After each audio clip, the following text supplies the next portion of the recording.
Oh my God. Gina, are you okay? You guys, hold please. 1 second. Hold. Oh my God. Oh my God. Gina. Dogs just throw up. They do? It's like their favorite. Yeah. I thought that was a cat thing. I don't know what I'm doing, but I'm doing my best. We're here. We made it. They started giving construction in the place I rented next door. So that's fun for me. And maybe for you guys, as you listen to me trying to do my best. Still trying to figure it all out. I'm Vizzy Phillips. I'm joined by Shantira Jackson. Hello. Ange. Hi. How are you doing, Caissie? Oh, I mean, it's not been the best, and I'm not doing my best. How about you, Shantira? Well, wait, stop. That was a real fucking... Well, I mean, go back. That's a blanket statement.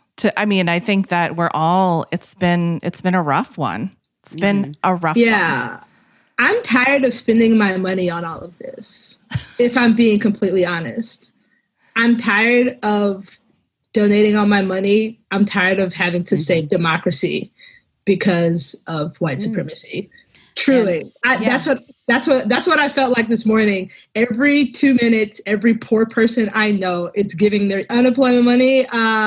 Everybody I know is like, I have $50, but I'm going to give 45 to split between every Democratic Senate race. And I'm like, this sucks. So like, I am going to keep doing it, but I think that is where I'm at. So I had a very similar reaction to you, but I also just had like a very different reaction than a lot of the reactions I saw on Instagram, Twitter, and the internet on Friday night. I found out that, Ruth Bader Ginsburg had passed away, like most of us found out on Friday evening. And I screamed out loud. And I was just like, it's over. Like, it's over. And that's it. And I didn't have like, oh my God, Gina just threw up. Oh my God. Gina, are you okay? You guys, hold please. 1 second. Hold. Oh my God. Sure. Oh my God. Gina. Dogs just throw up. They do? It's like their favorite. Yeah. I thought that was a cat thing. This is my fault. I was making food for Cricket for lunch, and I was making broccoli, and she kind of like jumped up. Gina like jumped up, and she took like one of the big stalks of broccoli that I had cut. Dogs like broccoli though. Well, it was raw. It wasn't cooked. Oh. And she ate the whole thing, and now she just threw up the whole thing. That's really gross. Okay, well, back to our story. Here today, guys, we're all doing our best. I didn't have the reaction of like, tonight we mourn, tomorrow we fight. I was like, I'm fucking done. We can't, there's no more fighting.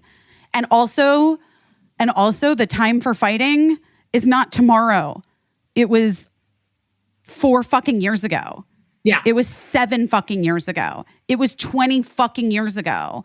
And like, look, full responsibility taken on a lot of like not showing up 20 years ago, or 20 years ago, my early 20s, in a lot of ways, I was like a passive participant in politics. And I, whatever, I did the best I could, and I tried.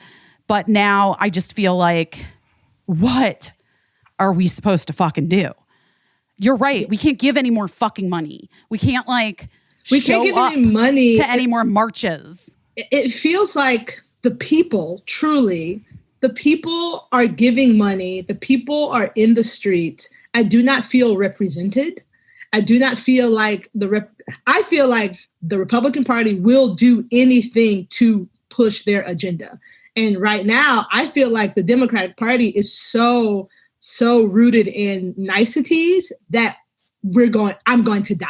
That's how I feel. I'm like, No more when they go low, we go high. I'm so fucking tired of paying for, I didn't do this. Right. I didn't do it. That's where I'm at. I'm a black queer woman from Florida and I didn't fucking do it. And I told everybody and we told everybody, but like something has to change. I don't know what else to do. Can I also though just say, I am older than you. Yeah. And this is unprecedented. And what's happened is that like the game is totally changed and the Democrats are still trying to play the same fucking game. Yeah, they're trying to be nice.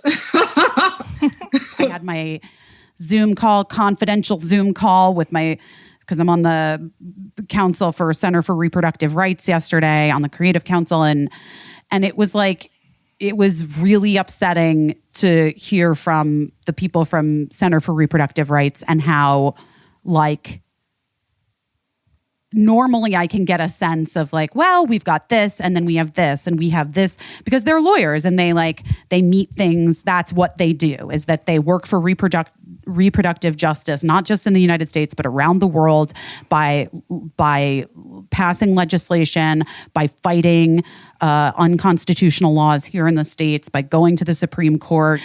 And normally I can get like a sense of relief from listening to their, educators, like they're experts. And yesterday she was like, this is bad. I don't know. This is just bad. Well, and we're scared. When Trump was elected, my grandma, Louise, was born in 1943. I called her. Grandma Louise. I called Grandma Louise and she was like, yeah. I don't feel surprised.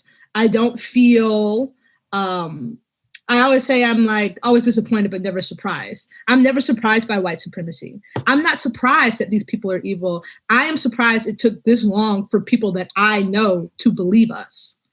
That is the surprise for me.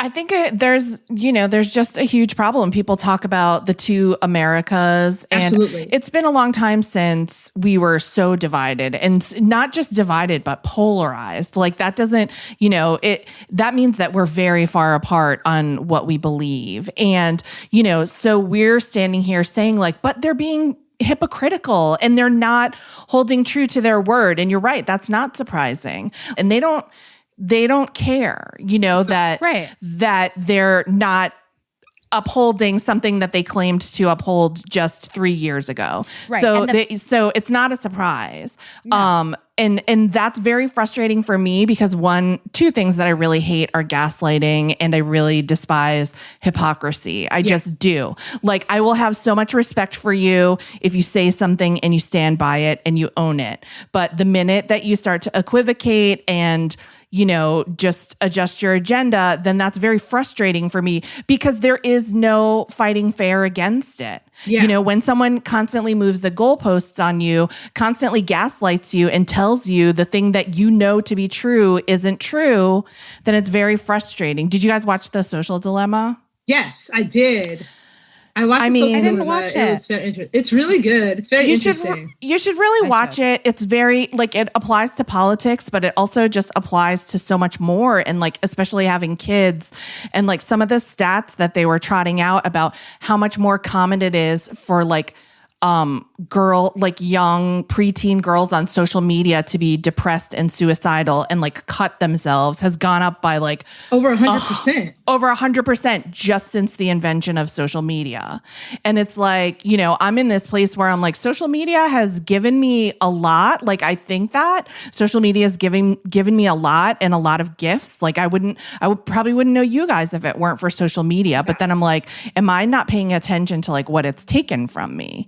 Or what it's taken from us as a whole. But I think politically, it has really fucked us. It has really fucked us. Fucked us. But one of the things about The Social Dilemma that was so interesting too is that one of the guys who invented the like button on Facebook, it was so interesting to listen to him. He's just this young fucking engineer. And he's I thought it'd be cool that if you put a picture of your baby up, your friends from across the country could see it. And we were like, wouldn't it be neat if they could just like it? And he was like, I didn't know a bunch of girls would try to hurt themselves. You know, it's one of those things where we need people who are open to change, open to regulation, and not just open to how much money can we get off the backs of people. One of the things in there that really stuck with me was that the drug industry and social media are the only times where the people who use them are called users and not like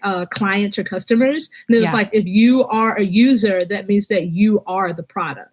So if it's for free, then guess who the product is? It's you. They're selling you. And I was like, holy shit. And I think that is something that when and if we get out of this sooner, hopefully than later, that we can really look into like how we can help people navigate these inventions. Right. It's like when cars came out, there were no seatbelts, and they were like, we didn't think about that. Then a bunch of people fucking died.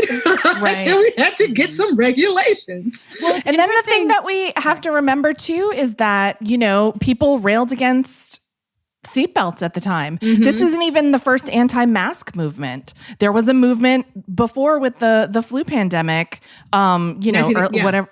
1918 flu? Yeah, where people were like, we're not wearing masks, and you know, RIP those people, you know.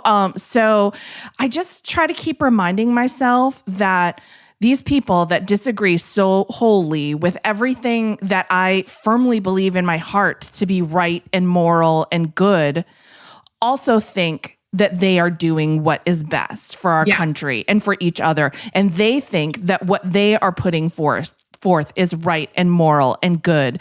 And so, you know, if we can have a conversation about that, great. Right. Except I think that like one part is missing.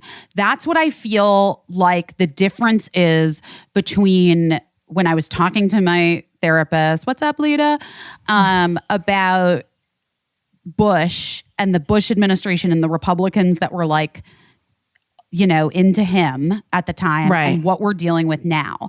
And to tie it all to the fucking Nexium documentary, which I love, what I think we've seen is a giant group of people in this country that have been indoctrinated and fucking brainwashed through many different ways, but the internet being one of them, obviously, the gaslighting of I mean, I don't even fucking know why people think he's charismatic, but I guess these people that love him just fucking love him. You're not a racist, Vizzy. Well, also though, look at Keith Rainier or whatever. Who wants to fuck that guy? Apparently, he could get you to. He could convince you that you wanted to fuck him. You know what I mean? Here's the truth. Like, we work in an industry where, like, how many times have you seen someone who's like a major celebrity, you know, go on a talk show and talk about like, oh, you know, when I was a kid, I was like the class clown and I was a real problem or whatever. And then you are actually like thinking in your head, like, I have met that person in real life. And not only were they like a bratty kid, they're also like a real fucking jerk now. Yeah. You know what I mean? But like people, when you don't have close proximity to that, you find it very charismatic because you're like, oh, he tells it like it is and he's kind of funny and, you know, and he loves to troll people. And so what they said in the Social Dilemma documentary is that, like, if there is no truth, if we're not beholden to like actual scientific or numeric truth, then we're in big trouble. There is. Wait, I've been saying that myself. Yeah. When truth ceases to be the truth, then what the fuck are we left with? Right. And it's like, then it's just everyone for themselves and for their own imaginations. And like, you know, QAnon can just be, you know, Tom Hanks and whoever else that wants me and whoever else they need to like decide they want to drag into some monster story, as opposed to like looking at the reality of where the cracks are in the system and where the people are being left behind and how we can like actually help others in this country. I am very interested to just see where we go from here, because I think that goodness is the majority I do think that we are being led by a very specific power-hungry minority, which often is how, you know, tyrants get to where they are. I think that they really are testing it. I think that a lot of the point of all this is to exhaust us and confuse us. And it is exhausting and confusing. And by the way, like, we've been lucky. Like, there's a lot of people that have been exhausted and confused for 100 years. You know what I mean? Like, there are people that have been held down and, you know, barely allowed to breathe for so long. And I don't want people to be discouraged, because I don't want people to be like, fuck it, it's not even worth like putting on my mask to go out to vote. Because, you know what I mean? Like, it's like, if someone's holding your head underwater, you fight until you can't fight anymore. Right. You know, we have to show up. But then also, I just want to do what I can on like a personal basis to be good and kind to the people in my immediate area, because, you know, like, what else is there? Like, we have fucking limited time in this country and on this earth, you know? And so, like, what else am I going to do besides go forward and be like, hey, are you hungry? Are you cold? Do you need a kind word? I don't know what else I can do, but just keep being a good person. one foot in front of the other and doing everything that I can, and still like keeping myself and my people alive. I think for me, one thing too, I think I really, really want to like drive home. Also, like, my therapist, shout out to Carla. It's okay to be fucking furious. It is perfectly fine to have fury. I am not letting myself be like, okay, well, don't be mad and just like try to be good. And nah, I'm mad as fuck, but I am going to do something. Does the system need to change? 150 fucking percent. Because the system needs to change, does that mean that you don't show up? No, you have to show up, because burning it to the ground and like making all of these changes and making sure that we can have power only works if we're all sort of if we all are participatory in as many ways as we can be. Yeah. Because also, like, listen, guys, here's an option. Here's a fucking option, which at this point doesn't seem too far off. So let's say Biden-Harris landslide victory, and Trump's like, everything's been rigged. It's not, I'm not leaving. We'll leave it up to my new Supreme Court to decide. Then what happens? What fucking happens? Does the military have to go in and forcibly remove this motherfucker? Like, maybe that fucking happens, and it's wild and the craziest thing that's happened in our country's government in however many years. If they don't have that landslide victory vote to point to, I don't know. I literally don't know what's going to happen. Because if we have a redo of Hillary, if we have a redo of Al Gore, and it's down to like 4 fucking dangling Chads from fucking Florida, you better believe that motherfucker's not leaving for the next 10 years. Yeah. He's in. That's it. Anyway, that's my rant.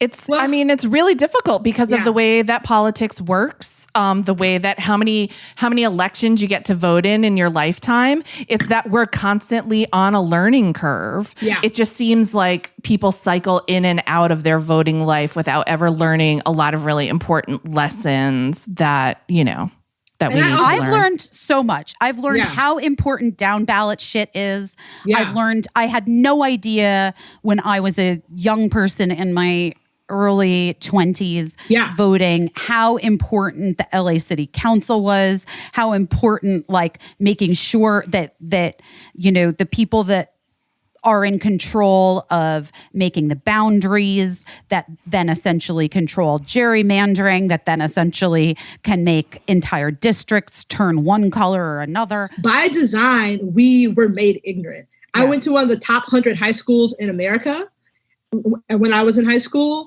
And I can tell you right now, I did not learn half of the shit that happened in history that I should have known. You know what I mean? And I think that that's by design. And even if you go back in American history and you see, like, we've always had the numbers for goodness. We've always had the numbers for what is right. We've always had the numbers to take care of people.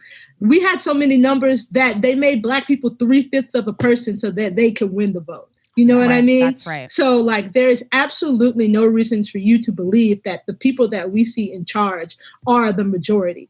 From the beginning of all of this entire experiment, we've always had the numbers for goodness. So I think that that is something I love that. to remember. We've always had the numbers for goodness. We've always had the Shantira, numbers. that literally almost is going to make me cry right now. We do have a morally corrupt system, but the number of people who are moral far outweigh the number of people who are in charge right now. Okay. And by the way, like, being moral is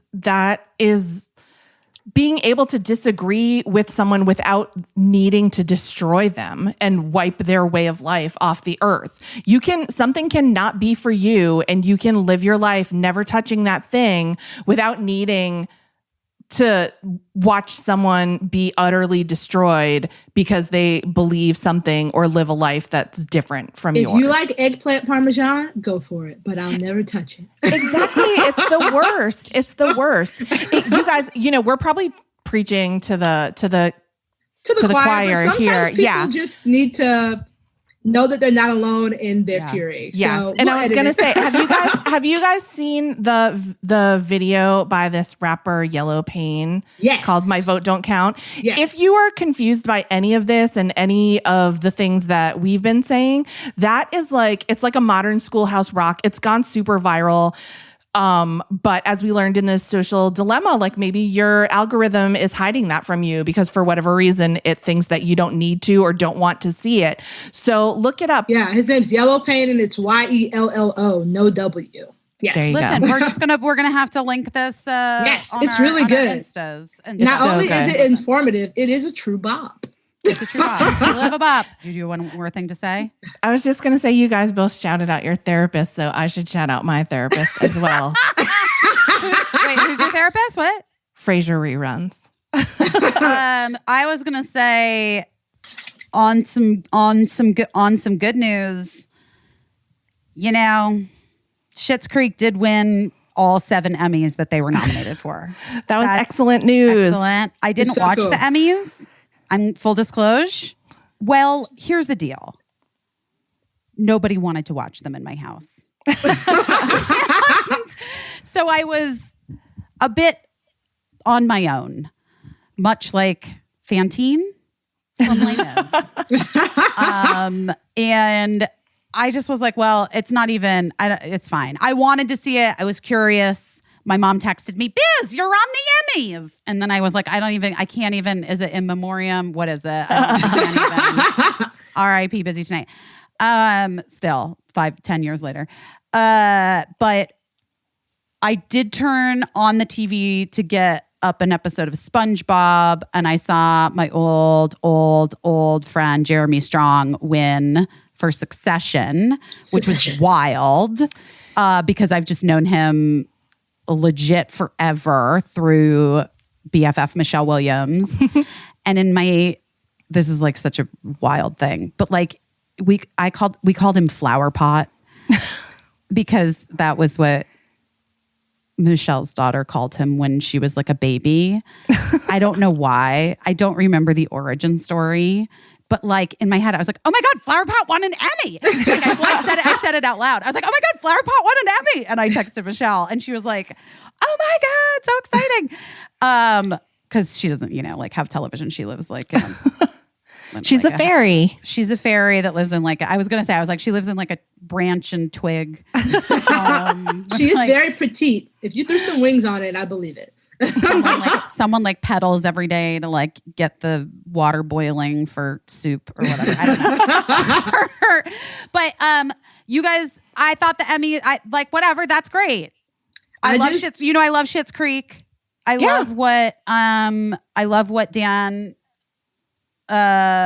Levy said about how he was grateful that they were able to get given the chance to have their numbers grow. Yes. They probably on any other network would have been Netflix would have canceled that. I saw a thing that like it was like Netflix loves Schitt's Creek. If that was a Netflix show, 2 seasons tops, baby. Not even 2 seasons. Not even 2. They would have pulled 6 the episodes. plug. Yeah. Shout out to Canada being nice. I mean, CBC really was like, we're gonna keep this going.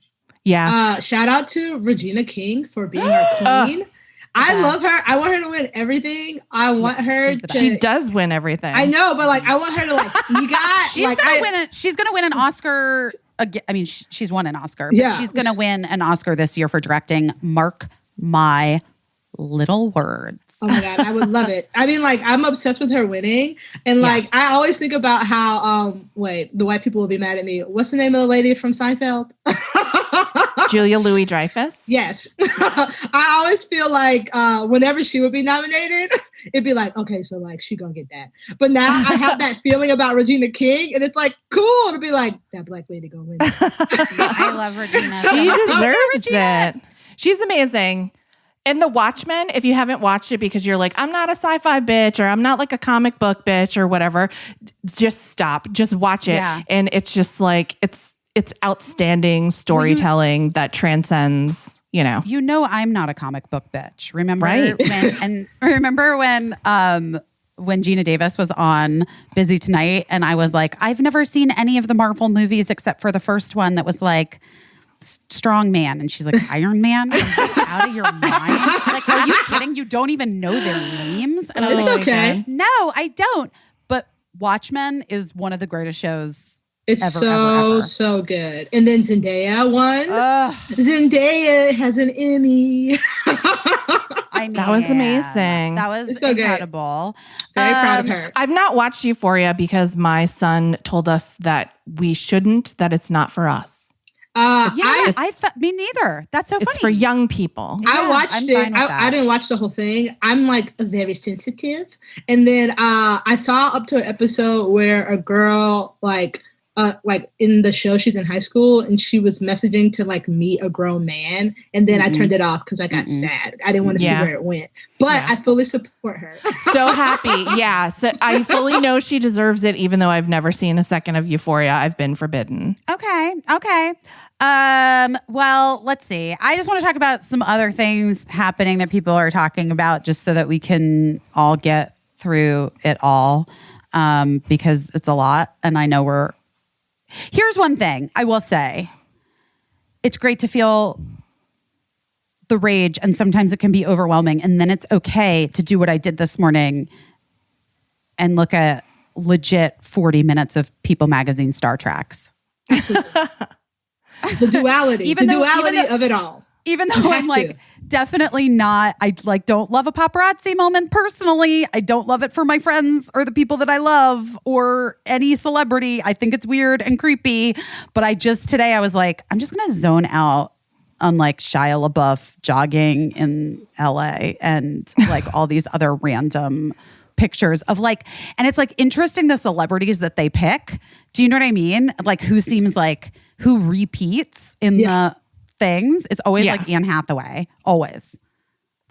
One time I was with you, Busy, and some paparazzi like gave me his card and was like, he was like, do you remember this? We were walking and then he was like, just gave me his card and he was like, if you just want to like, let me know like when she's going to be somewhere, then I'll take like really nice pictures or whatever. And I was like, I'm like, is this a threat that if we don't let you know, you'll take pictures anyway, but they won't be nice? Well, I did have that paparazzi photo of me a couple weeks ago where I legit looked 6 months pregnant. That wasn't great for me personally and my brain.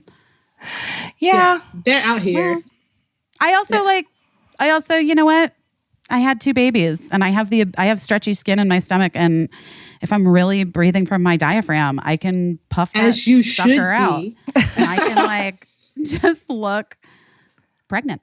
Well, anyway, also here's some other like gossipy, I don't know, whatever, pop culture-y stuff that we can talk about. I guess Ellen returned. I didn't watch it. I did. I love that we're were just like silence. Silence. And she apologized, but not really, and like made jokes and like don't look me in the eye. I don't know. She I read also the made recaps. the thing that really got me was the joke of like, don't look me in the eye. It's like, don't do that. You know what I mean? Like that is a thing that it's like, if I know that she's like, oh, it's a joke, but like that is a thing that in the industry, Hollywood break. Yeah, I want to say this. Hollywood break. Okay, Hollywood break. Truly, when you move to LA, there are two things that happen. People ask you where you live, and they tell you how parking is in that particular neighborhood, and then they tell you Ellen is mean. That is what happens when you move to LA.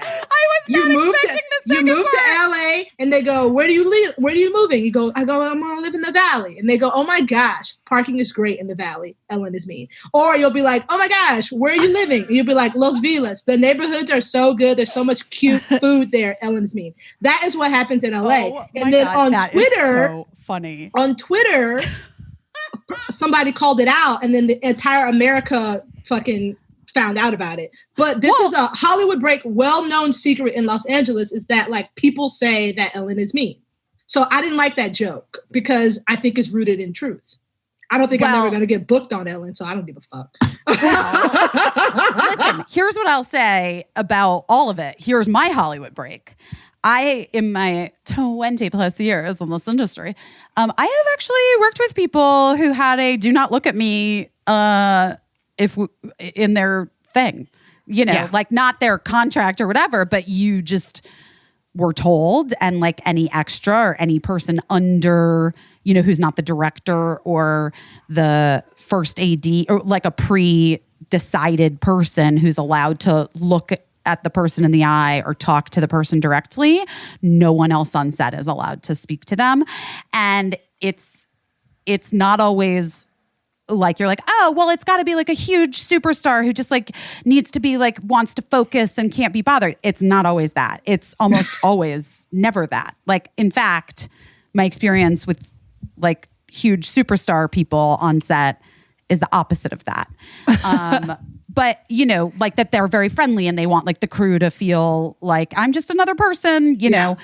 But there are people, entertainers in this industry that like put a lot of stuff around what they do. And I don't know if it's like their own insecurities or like they're just jerks or whatever. And like the Ellen stuff I think is very complicated because in a lot of ways, I think, she got a real bummer of a deal early on in her career, and she was like put through the ringer, and essentially like forced to come out. And truly, like, as a queer woman, I'll take this. As a queer woman, I will never ever. I'm not gonna let them come for you, Busy. As a queer woman, I will fully give my gratitude for everything that she has done for queer women in the industry, what she has been through. Absolutely. There is no denying that she was the face of being queer in this industry, and she got her fucking career railed for it. Now, I will say, after making $300 million, be nice to people. And I would just say that like after, we talked about Caissie's article that she wrote a couple weeks ago on the pod. Like, I would say that after that kind of thing is exposed and you're the face of the show and the star of the show, like having a real moment maybe with yourself before you come on stage and really come to terms with your own culpability and like being as sort of honest as you can be only will help people be able to reconnect and move past it. But the gaslighting thing, which like Caissie mentioned earlier, is like her least favorite thing. I don't know. You watched it, Caissie. I just read the recap and like looked at the quotes of what she said. Like, I feel like it's not great to make a joke over something that people that is very serious, right? Like, yeah, I think she's in a bad position because they conducted an investigation and, all of this stuff, but she's still Ellen. You know what I mean? She probably feels like she still has to maintain this persona and like give people some entertainment. But it's like, is that the time for entertainment? I don't know. And I think the people that, as she said in it, she was like, if you're here because you love me, thank you. If you're here because you hate me, I'm still getting paid. Yeah, exactly. I don't know. It's weird. Also, I want to say something else about the not looking people in the eye. I too have worked for some very famous people. And I've had people say to me, why can't we look that person in the eye? And I'm like, no one ever said that. So it's also a thing, Hollywood break, that people sometimes just start a weird rumor about. Ooh, that's interesting. So I've been like, yeah, if there was like a rule about not looking this person in the eye, I would be the person that was making and distributing that rule. And it doesn't exist. So where have you heard that? I did work with someone that was like, actually, like I saw mean to like extras. Oh my God, for sure. Which sure. Is my least favorite quality. Because extras become everybody that I know, like besides the raging nepotism in this industry or any industry in America, in everything. Everybody who's like not nepotized, it used to be a PA. Yes. Yeah, like a PA or an extra. Yeah. I mean, Mark did extra work in between his first year and second year of film school when he went to USC for grad school. Can you see him in anything? Oh my God, guess what his like number one was? That he was like hired all summer long. Dr. Quinn, medicine woman. Oh my God. Oh my God. Is he like an old timey garb? Yes. And he was just like an old timey dude because he had long hair. Like one of the things about Mark that I'm just like very lucky that we didn't meet when he was in his early 20s because style wise, I never would have been able to get past it. He was like a hippie. Like he had like long curly hair and a beard.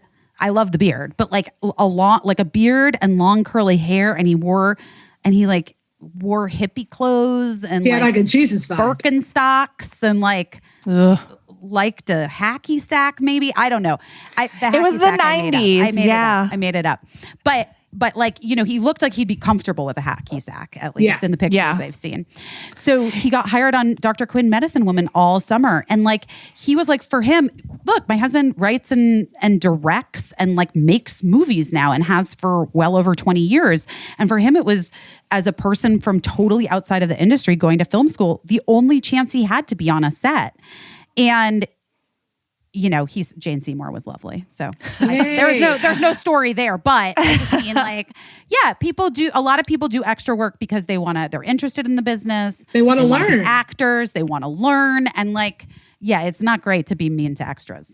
When I was in college, my husband and I were extras in the film With Honors, starring Joe Pesci, Patrick Dempsey, and Moira Kelly. Sorry, right? Not Moira Kelly. I loved that movie. But I just want to say that Brendan Fraser, who was a guest on Busy Tonight, and we shared a little moment over this, was in the film, and he was so nice to me. We were in a scene together where there was a chicken, and I was afraid of the chicken, and he was so nice to me, and he totally remembered it. That's so nice. My God, that's cute. I don't have so cute. So like obviously the moral of the story is you should be nice to all extras and you should always let people look you in the eye. And even if you have heard that somebody says don't look that person in the eye or talk to them, it could be a rumor. Okay. Okay, on that note, I feel like we started the show. We like to say what we're doing our best at, but obviously we went a little off the rails because the weekend was wild. The weekend was wild. We're not doing our best emotionally, any of us. If you are, I don't know what you're doing listening to this show, but I love you and I'm sending you light that you like come to your senses at some point. Okay. But so let's just do it. So Caissie, what did you do? We know that this was a hard week. This has been a very hard, like 5 days. What did you do your best at this week? I just made like a judgment call to just go into survival mode. And so survival mode for me is like, stop taking shit from anyone, because people love to say like, I don't suffer any fools. I suffer a lot of fools. I will put up with people's foolishness because I want to be nice to them. And, you know, and I'm always trying to like understand where they're coming from. But there's a point at which I stop. And so after RBG died and then we had a fucking earthquake the same night, I was like, tomorrow when I wake up, I'm not suffering fools. And then the second thing that constitutes survival mode for me is like, I just shut down all peripheral activities like cooking and cleaning. So I just got 2 deep dish pizzas and I was like, this is what my family is living off of for, you know, we're still eating the 2 deep dish pizzas. Okay. Yes, That's great to I know. support that. And you have some food that's going to be coming your way from me tonight. I'm going to send your family a little, maybe it's just a vegetable. We'll rotisserie chicken. There's vegetables on the pizzas. Okay.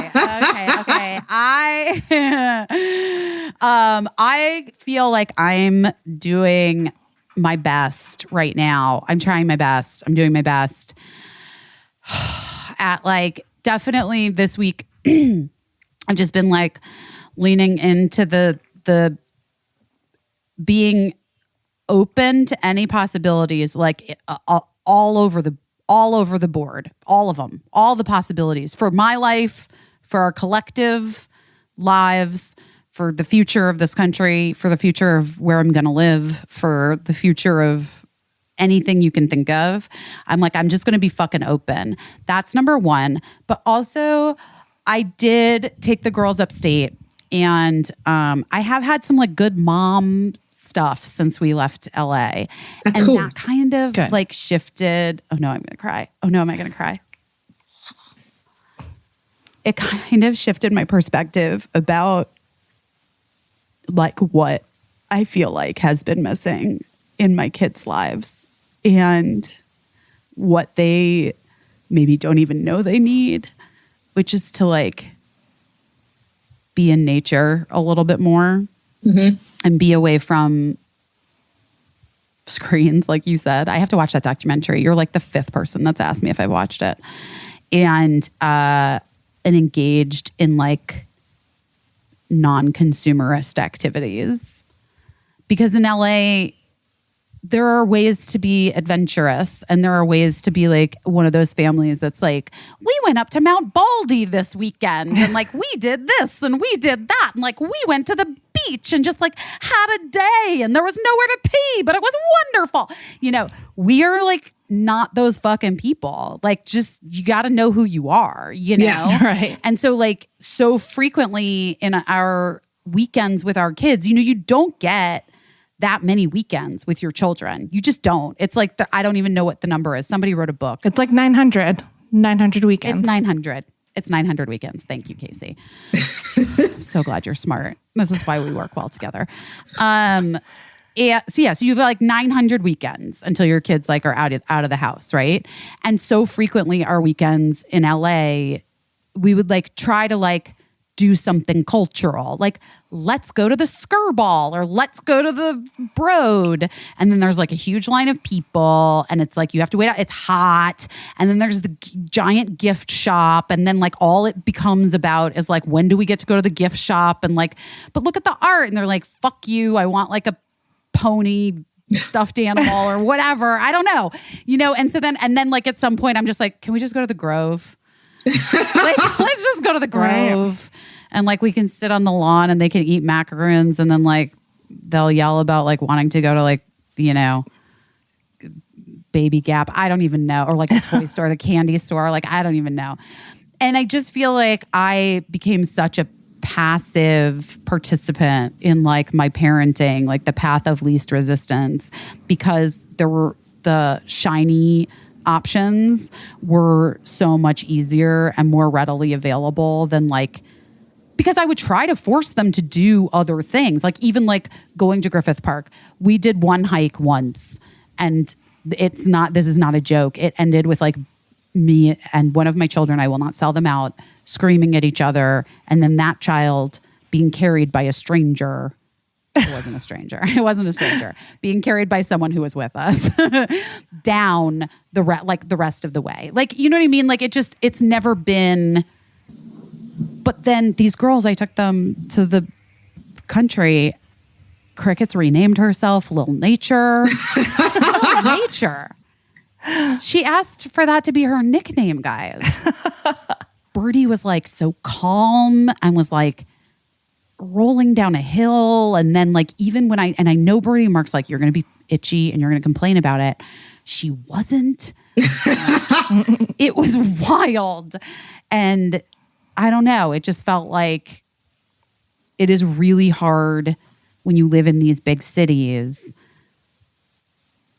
It's just, and you're a working parent and you're two working parents. It's just really fucking hard on the weekends to like be able to give them a break from the bullshit of what this world is. And like after Friday and with Ruth Bader Ginsburg's death and me feeling like, oh God, we just like went up for the day and they picked wildflowers and Cricket renamed herself Little Nature. And like, it just, and we had fun Like Birdie like was sweet and she really wants to be Amy March, but different, guys. Different. There's a story there that I will tell another time. Okay. So anyway, so that's what I feel like I'm doing my best at, being open and figuring out like how to be a better parent for the whatever 400 weekends I have left with these kids. Is that I hope you're depressing? No, I think it's great, but I hope you're giving yourself credit too for, you know, it's not easy. And when it's not easy, like my kids are a little older. So I know, you know, that it's easy. It's very easy to try to find how you're at fault. And there is no fault. It's just not easy, you know? And it's just, I know. Yeah. I know, but like I think about like the kinds of people I want to raise in this world and Sure. who I want them to be. And like, Sure. I know we joke about my like closet, my pretty dresses, but like, you know, I don't want them to be trying to like fill holes with stuff. Right. Yeah. You Right. know, it hasn't done a ton for me other than raised almost $20,000 for charity on Poshmark, guys. Thank you so much for doing that. And we will continue to just cull my closets. I know that you're so hard on yourself, but those holes, they like appear and disappear and reappear. You know, we all have holes sometimes that we're trying to fill with something. We all have holes. Is that a t-shirt? We all have holes. All have holes. That's a really good. Wait, I'm writing it down. We have the numbers for goodness, and we all have holes. Okay. I really love we all have holes. So, all right. So, Shantira, I saved the best for last because it leads right on into our guest because I'm so proud of you, but I want to know what you feel like you've been doing your best at this week. Two things. First thing I've been doing my best at is packing. Second thing, you can't see it, but it looks like I'm a hoarder right now. All you see is my face is like boxes. Smile. Hi. All right, I got it. I'm gonna. It's just I look like it's. If you walked in here, you would definitely think I'm a hoarder. We have been packing diligently. None of this last minute stuff that I did in my 20s. Everything's going to be in a box this time. I'm very proud of 33-year-old me. Second of all, I have been working diligently hard. This is the premiere week of the Amber Ruffin show, and it's so fun. Amber Ruffin is the kindest person. Also, full disclosure, this is the first time I ever get to work at 30 Rock, and I do not get to go. And they're on East Coast time, so like I'm up, baby. The meeting starts at 10, but the meeting starts at 7 in LA. So I have really been working my butt off in hopes that you guys like the show. So Those are my two things. Congratulations. Thanks. Congratulations. There have been some really incredible articles and really fun. The Vulture article was so cute and I loved it. I've been spoiled by my bosses. So like I've only been working for like really dope women. So like I moved to LA to work with Caissie and Vizzy. And then I started working for Tracy Wickfield. And now I work for Amber Ruffin. And let me tell you, get you a nice lady to be your boss. Because That's right. I've had a great time these last 2 years working for women who fucking are so cool. And there was like a time when maybe there was one job. I worked for one man for 6 days and then I quit. Well, all those women have been so lucky to work with you too, because you have this voice and you're such a pleasure. And I'm just really excited that you're working with Amber because I love you both so much. This is so fun, you guys. You know how I know I love you guys so much is because like I'm not bitter or jealous at all. I'm like, you know, yeah. Like this is ordinarily the kind of thing I'd be like, I'm so happy for you. No, I really am. But I really am. I really am just pleased and I can't wait to watch. I feel the exact same way. But yeah, like I'm just super, super excited for the show. It is good. It is fun. It is necessary. I think that the grand scheme of everyone, I think you'll like it. It's called, just before we get to our chat with Amber Ruffin, just so you know, the show is called The Amber Ruffin Show. It's going to be on the Peacock streaming network. It starts this Friday, the 25th. Add it to your whatever you do, however you make sure that you are watching shows. Put it on your calendar. On a calendar. Just make a little note that you need to get it on Friday. And we're just super excited. And we had a wonderful talk with Amber. I also am now in the middle of reading her and her sister's book because I'm going to give them a little quote for it. It's so funny. It's so funny. I mean, it's like my wild. favorite. It's so wild. funny though. The first page, she says, sorry, we peaked in the first page. But I wish I'd gotten the book before we did the interview because I'm like all in on, I'm Amber Ruffin's biggest fan right now. I love her so much. We had a great time talking to her. Take a listen. Guys, we got to get busy with it. Get busy with it. It's about that time.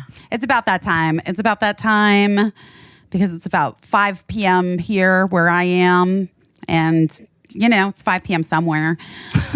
Sometimes it's hard to pick between things, but Vizzy stands out because it has something that all the other hard seltzers don't.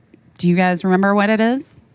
I remember. Vitamin C, baby. It's vitamin C. It's the antioxidant vitamin C. Listen, I love a bitch contains multitudes, and that's what Vizzy's all about.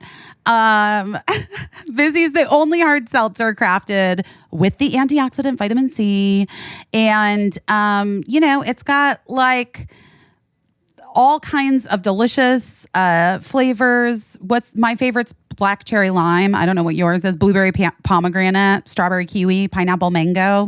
Pineapple Shantira, mango. You go. Oh, Pineapple mango. You guys go pineapple mango. Oh yeah, that's so good. Oh. Well, I also just feel like it's never bad to add a little extra vitamin C. You know what I mean?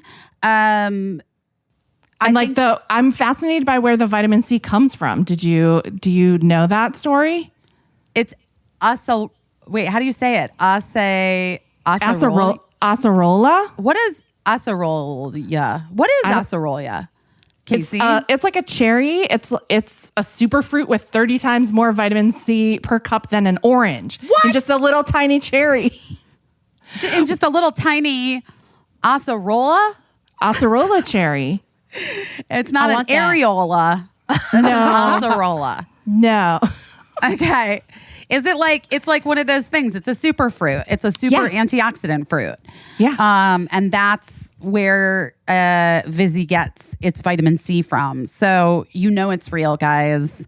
We love it. Upgrade your hard seltzer with Vizzy. To find out where you can purchase Vizzy, go to VizzyHardSeltzer.com. That's VizzyHardSeltzer.com. Obviously, you have to be 21 years or older. That's a given. Obviously. Well, guys, taking vitamins, supporting your health goals, you know it's a thing that I'm all about now. And thanks to Care of, it's easy to maintain your health goals because you get customized vitamins that help you feel your best today. And they support you long term. It's hassle-free. The vitamins and supplements are delivered to you. You take a little quiz, which is very easy. I love a quiz. It's a fun quiz too. I love recommendations based off of a quiz of things that I've answered because then I know it's really for me. And then the trick is getting your friends to do it too, because then you see that they have different vitamins.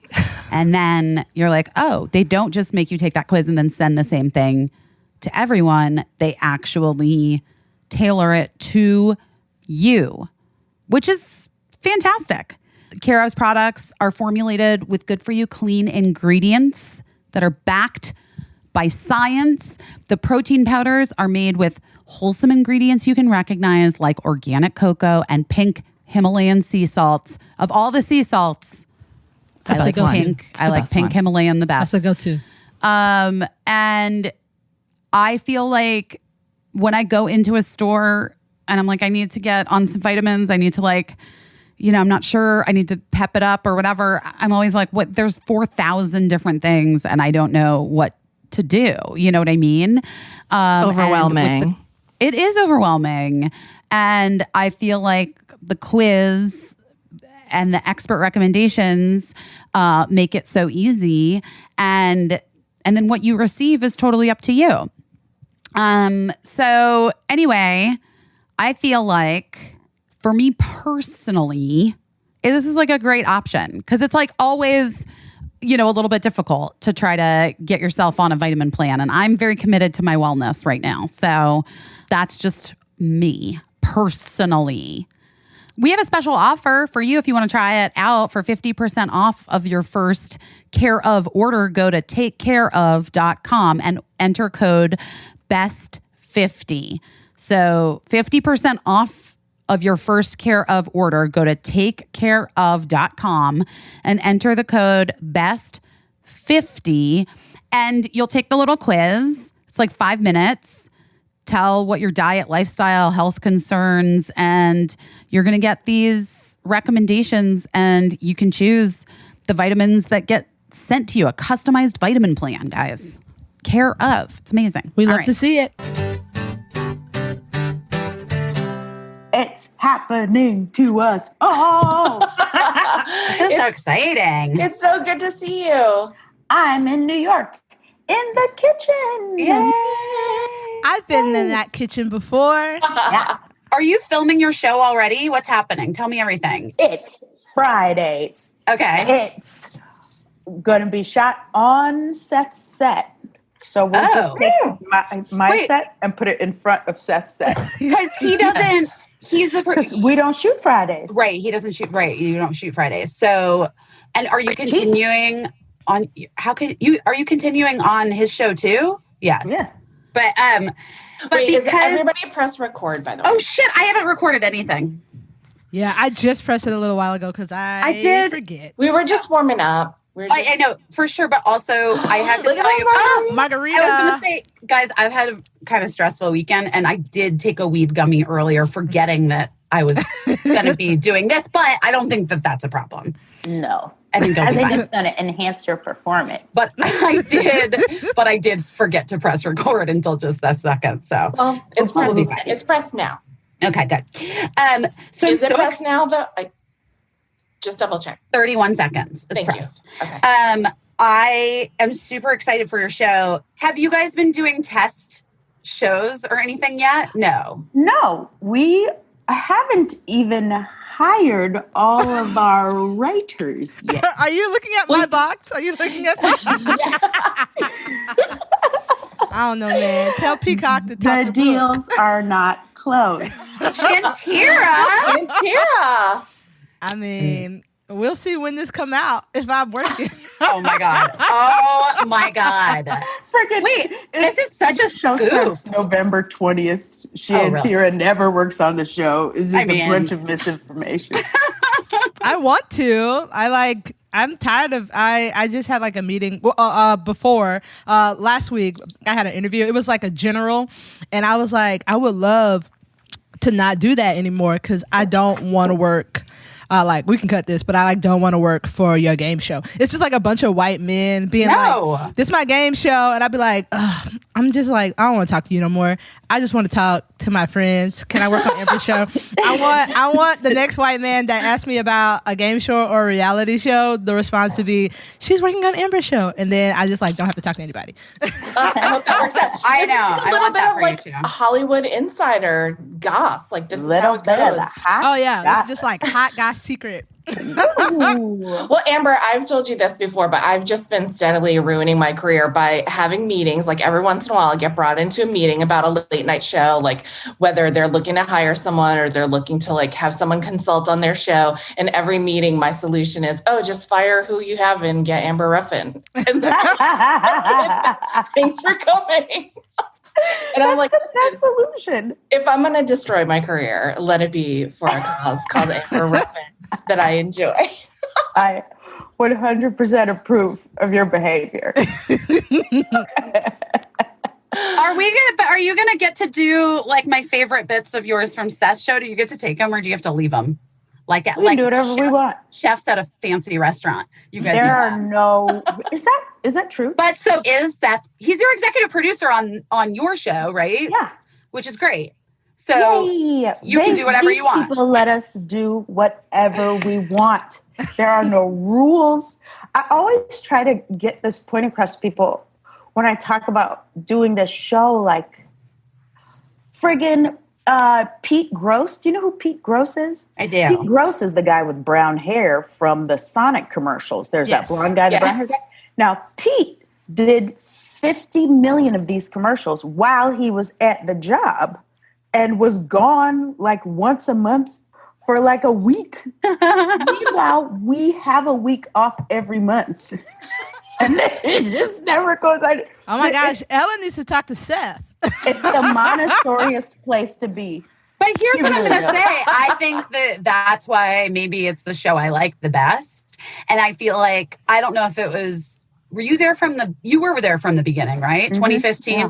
Becoming, I believe, the first Black woman hired in late night, right? Ever? I'll never As a do writer? the work to check, but that is what I have heard. Me too. But 2015? Casey, you worked in late night forever. Yes. What the fuck? I know. I mean, yeah. No.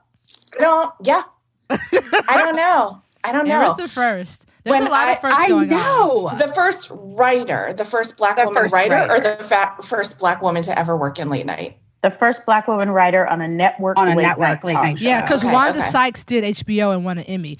I did the Right. homework. So Wanda Sykes Right. has Oh. written for late night, but it's for the Chris Rock show, which was cable. So Amber is Right. the first network television There we go. Black woman. I got you, Shantira Amber. did the homework. I got you, baby. Bud, you have so much work to do because I'm a loose cannon. No, That's I love incredible. Amber. That's 'Cause incredible. Me and Amber It came is from incredible. Chicago, so like I knew there was like 5 Black people in Chicago ever doing improv at a time. Oh, I thought And, you meant like, total. Total. No, truly. Women, total. So when I was there, it was like me and like 3 other Black women. And then we would just like get scripts that had the Black women before. And it was like Naima Funk and Amber Ruffin. And those were the only sketches I could do in a tour. Because it was like, we've been here for 60 years, but we only have 6 scripts with Black ladies. And I just did like a bunch of Amber Ruffin sketches. And I saw Amber at an improv theater in Chicago at IO, and I was like, that's her. And Amber was drinking a margarita, having a great time, and I was like, you're Amber Ruffin. And she was like, yeah. And I was like, okay, bye. She was like, have fun. And then she like a puff of smoke appeared, and that's the first time I ever met her. She doesn't remember, I don't think. But that's because I had already done a bunch of her sketches because there wasn't nobody else there. That's what they say when you get Second City. They go, you make sure your sketches can only be done by a Black woman so that they'll have to hire a Black woman to be your understudy and later on to do Tourco. Yeah, at the end of the run there, like not in the like early 2000s, but like when I was there from like 2014, like when you got late night, everybody just started putting the N-word in all their sketches. That way, they was like, we know there can't no white people say this. We was like, we put 2 N-words in there. Somebody gonna have a job. We gonna be torn for the rest of our lives. That's how you get job security, baby. Just trying to help you out. Very smart. It's very smart. Sorry. Oh my gosh. Amber, are you excited? Are you going to do any test shows, or are you going to do it? Just wait. How funny that you and Shantira are fighting this out. We are going to do one test show the week before the show premieres. Okay. I mean, that's what we say now. Cut to tomorrow, right. Rockefeller Center shuts down because someone sneezed and it's over. That's also always. What's your contingency plan? Do you have like a pivot in case? No. Oh, okay. Maybe someone does. Like your kitchen? I don't know. Would you do that? Die than do a Zoom show. I do not want to do it. I'm with you. I know. Yeah. I know either. But hey, if they like it, I love it. Right. That also makes sense. But the other thing is too, I think there's validity to like, this is a fucking awesome shot. And like, you want the thing that you put out there to be as close to the thing as possible. So, because first of all, who knows if it'll ever happen again, Amber, for any of us, you know what I mean? And you want, like, as a woman, and especially as a Black woman, you have to just make sure that, like, right? Don't you feel that? Like, it has to be as close to, because I know I'm going to get, like, maybe a fourth of the time that a white dude would get, you know? Yes, dude. So I was like, okay, you know, as we're all coming together and figuring out what this show is, everyone's like, oh, okay, so it could be like fun and pink. And I'm like, no, I want it to be exactly like any man's late night show. I want to have that jazzy music. I want it to be friggin' New York cityscape, like dark blue shit. Like none of my favorite shit. But what's your stuff? Like, what are you into? I want to put on a suit. I want to do exactly what the men are doing. Yep. Amber, no. I totally disagree. Absolutely not. Because guess what? I'm going to show up and they're going to be like, this Black lady's going to do something stupid. Look at her set. Look at her face. Look at this outfit. Why won't you dress up? And I want to eliminate all that. Right, the variables. And I also want people to know what I'm subverting. I want people to be like, oh, this is going to be normal. Oh, my God, it's not. You know what I mean? But I will have given them a hint if I'm doing it from a unicorn, right? Which is what I did. Yeah. So, but Amber, one thing though that I love about all of your segments on Seth, like I love what is what Amber says what? Amber says what. My mom loves them too. Like my mom loves all of my mom's a big fan of yours. I know.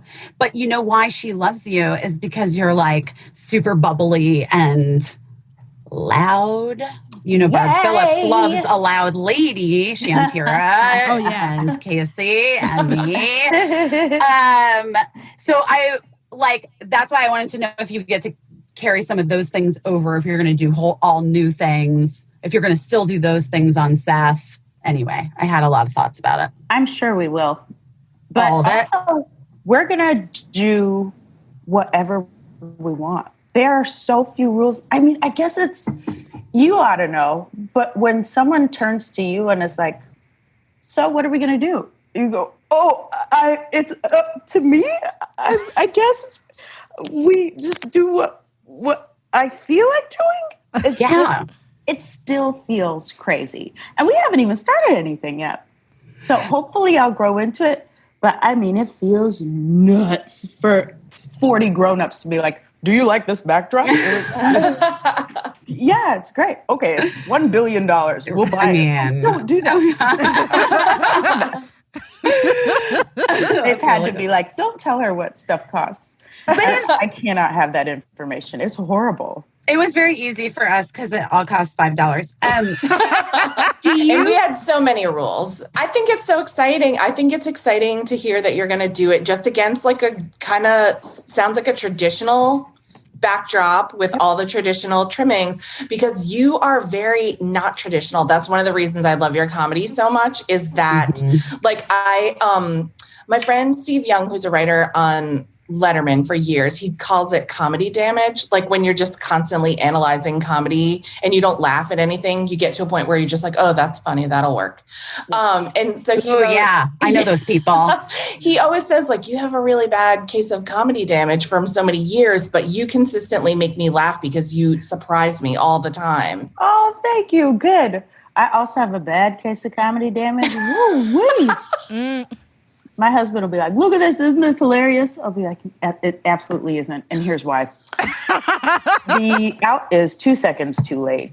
They said and they instead of they. That's a mess up.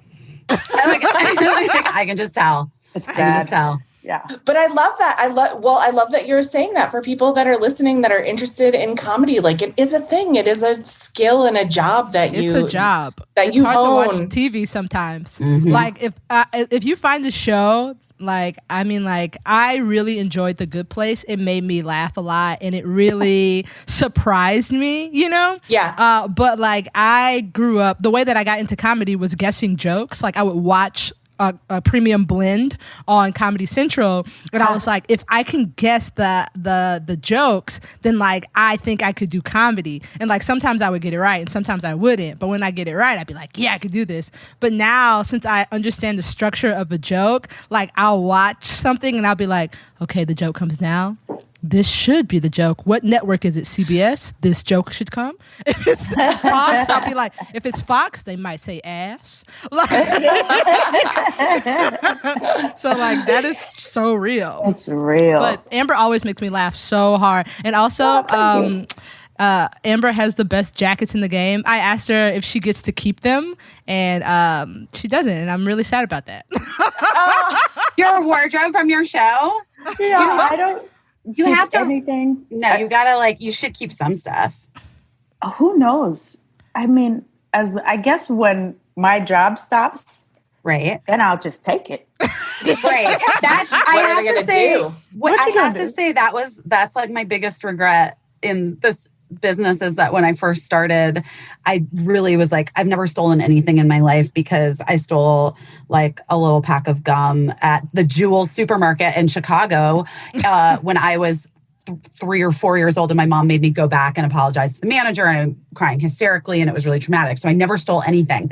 And then when I was starting in this business, when Freaks and Geeks season 1 wrapped, everybody knows this fucking story because I'm still devastated about it. I was like, can I keep my blue jacket, the blue jacket that's like iconic from my character or whatever? And they're like, no, you can't. Everything has to go back. You know, there might be a season 2, blah, blah, blah, blah. And I was like, oh yeah, that makes sense. I gave it back. Show's canceled. That jacket is gone. It's gone. I've had people trying to find it. But anyway, my point is keep your jackets.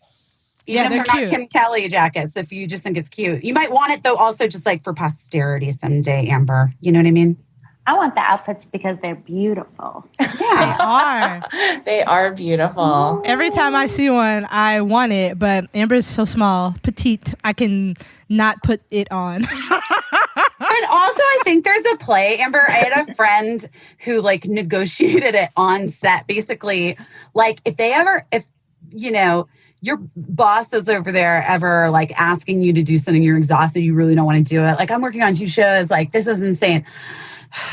Okay, listen, if there's a way I can keep like 35% of my wardrobe, like I like love this jacket. And if I could keep this jacket, and they're men, right? They're men. And they're going to be like, yeah, of course you can keep the jacket.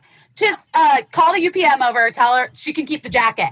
I'm telling you, that's how you're going to get your fucking wardrobe. Ooh, I love that. That's I love very that. smart. Wait, Mark just brought me a margarita.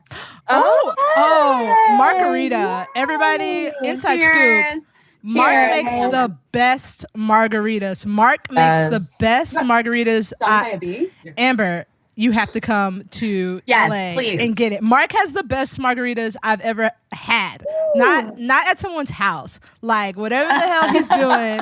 And he always comes out very casually like, oh, this whole thing I made. And you'll be like, oh my God. I know. He's really good at stuff like that. Yeah, so good. Which is excellent for me and my friends. Everyone around me. I'm so excited. I can't wait to watch your show and cheer for everyone that I love that works on it. I just feel like I got my way. Yeah. I feel like you got your way too. I am going to say I'm hopeful that it'll be such a smash hit at the Friday night spot that then maybe we get like Monday and Wednesday too, or maybe we get It'll Tuesday, just Wednesday, be like Thursday, Friday. Just a bunch of jobs. Would you want to do it every day or no? I want to do whatever the right thing to do is. If they want me to do every day, I'll happily do it. If they want me to do Fridays, I'll do it. If they want me to stop doing this show and go back to Seth, I will do that. I'm trying to eat. I get it. I'm with you. What are you trying to eat? Yeah, what's your favorite thing to eat? I lied when I said eat. It's just margaritas. Just margaritas. Well, nachos. Me too. Nachos is my favorite thing. Yeah. Nachos is my favorite thing. Anytime I go to New York, she takes me for nachos and margaritas. Truly. You guys are kissing. I know, I do feel like we have a lot in common. Yeah. I feel like no wonder my mother loves you. Your two main food groups. Yeah. My two main food groups are tortilla chips and tequila. I love it. You know what I found out? I hope this is not true for you, but I went to the doctor and I was like, I feel crazy. This was after I had surgery. I feel crazy. She's like, oh, your thyroid looks crazy. I think it's swollen.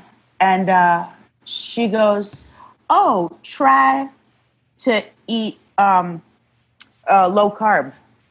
And so I go, okay. And she gave me this weird list of if you have whatever this is that I have that you can eat. And two things on it are fucking nachos and tequila. No. And I like eating them because I know I'm not going to get a tummy ache. And almost every other thing makes me sick. You guys, are Amber and I the same person? This is truly Amber. Same with the thyroid. Really? Same. I didn't get the nachos and tequila list from my doctor. Do you have it? Can you cam scan it to us? However, yeah, I would love to see it. However, I will say that I have a lot of stomach issues, and I have for a very long time, but never when I eat nachos or drink tequila. But luckily, she caught me right before this pandemic hit. So she was like, stop eating carbs. And I said, okay. And then the pandemic hit. And now I've just been sitting still for 6 months or whatever this is, not eating carbs. And I am not kidding when I say I weigh 20 pounds less than I did when the pandemic started. And I feel like smart and crisp. You know what I mean? I didn't realize I was in this that it was slowing dumb down. Food fog. I have to do that too. Maybe I need your doctor. I have, when I don't eat carbs, there is so is it like keto? No, because you eat nachos. That's not ketogenic. She just said, try your best not to eat a lot of carbs. Like no bread. I said, okay, but I'm going to be bad. I just don't eat bread, rice, and pasta. And sometimes I'll eat a whole cake. I don't give a rip. Right. But that's how bad I was eating. Yeah. When's your birthday? What's your June? January the 9th. No, January 9th. Okay. Capricorn? January 9th. I'm a Capricorn. Yeah. Mm-hmm, mm-hmm. Just like Bill Cosby. Oh, no! I worked in I worked in a studio, a job I quit, but that was terrible. And I worked there for 6 days for a terrible man. But I know what it is. You know what too. it is. I know what it is too. I don't, guys. Just tell me and we'll bleep it out. Who is it? I worked at for 6 days. Why? Nobody knows because I didn't have a job and I wanted $4,000. Did you get it? Yeah, I got to actually get more money in residuals than I did working there. She got $4,000. I worked there for 6 days, and then he made me so mad I quit in the middle of the day and got in the lift and left. That is a story that no one knows except for close friends. But anyway, this is the Bill Cosby story. Is I was working at a place, a job that I didn't like, and it had weird energy. And I was like, what is this studio? And they were like, where all the writers meet every day for your morning meeting. That used to be Bill Cosby's personal office. Ah! And I was like, that's why this place sucks. This has the worst. It felt terrible to be there. I was like, this place sucks. What is this place? And they were like, this is what it was. And I was like, I hate it. And then I quit 3 days later. I hate it. I hate it. I don't like it for anyone. I especially don't like it for the people that knew that and they're like, it's chill to have our writer's room here anyway. I don't like it. Well, it's on a studio lot, so they ain't gonna never close anything down. They can just tear it. They should tear it down. They should 100%, especially after. Well, I'm not supposed to say Make it a toilet. Amber, did you know that this was going to be the eventuality? Were you like, I want to, like that we would be talking about roofies? No, not that. Like, did you always, when you were, at Boom Chicago or IO or where, like, were you thinking late night show or were you always an SNL person? You always thought maybe SNL? I always thought I was going to get SNL. I'm not, I guess I am pretty cocky and horrible, but You're confident. Confident and great. But I did think, and I didn't think, I'm going to have SNL, but I always thought I'm good enough to be on SNL. I thought that. I really did. I thought it like quietly in my heart, but I did think it. And, but I just never thought late night ever. I mean, Arsenio Hall was a long time ago. A long time ago. Also, if you can't see it, I was say you can't see it. Jinx. Also, by the way, I've seen you do improv many times, and you have always been good enough to be on SNL, even a long time ago. But I was just curious if that was the dream. Like, was that was the goal? Was SNL maybe? I mean, sure. I don't know who has goals. I only have one goal, and that's to eat. Can I afford to eat? Great. We're doing great. I've always been like, when you came to Chicago, I know that like a lot of people, and even if you're not in the improv community, people understand people moving to LA to be in movies, people moving to New York to do Broadway. You moved to Chicago like from Nebraska, right? You're from Omaha. What made you be like, I'm going to Chicago?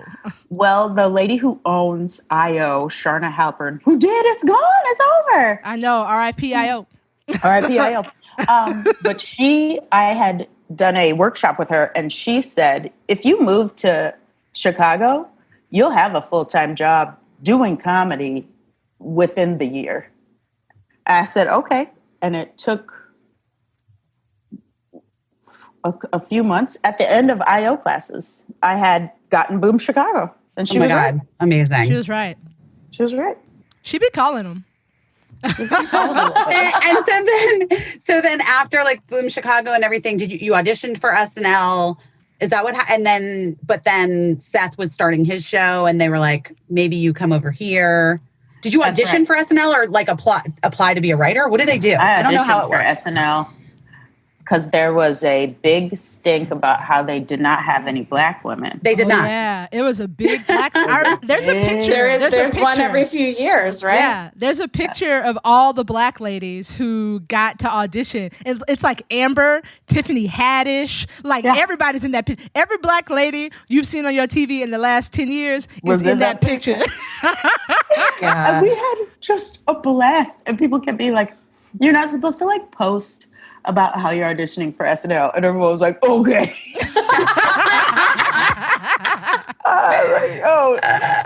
Is that taboo? Okay, fine. Next time. But we all auditioned, and it was the most fun. Like, each person was so fucking hilarious. It was like the cream of the crop. These people were the best. And like, I especially remember when we did the audition in LA and Tiffany Haddish was backstage with all of us, and everyone was so nervous and scared. And a lot of us had big, long wigs and paddle brushes.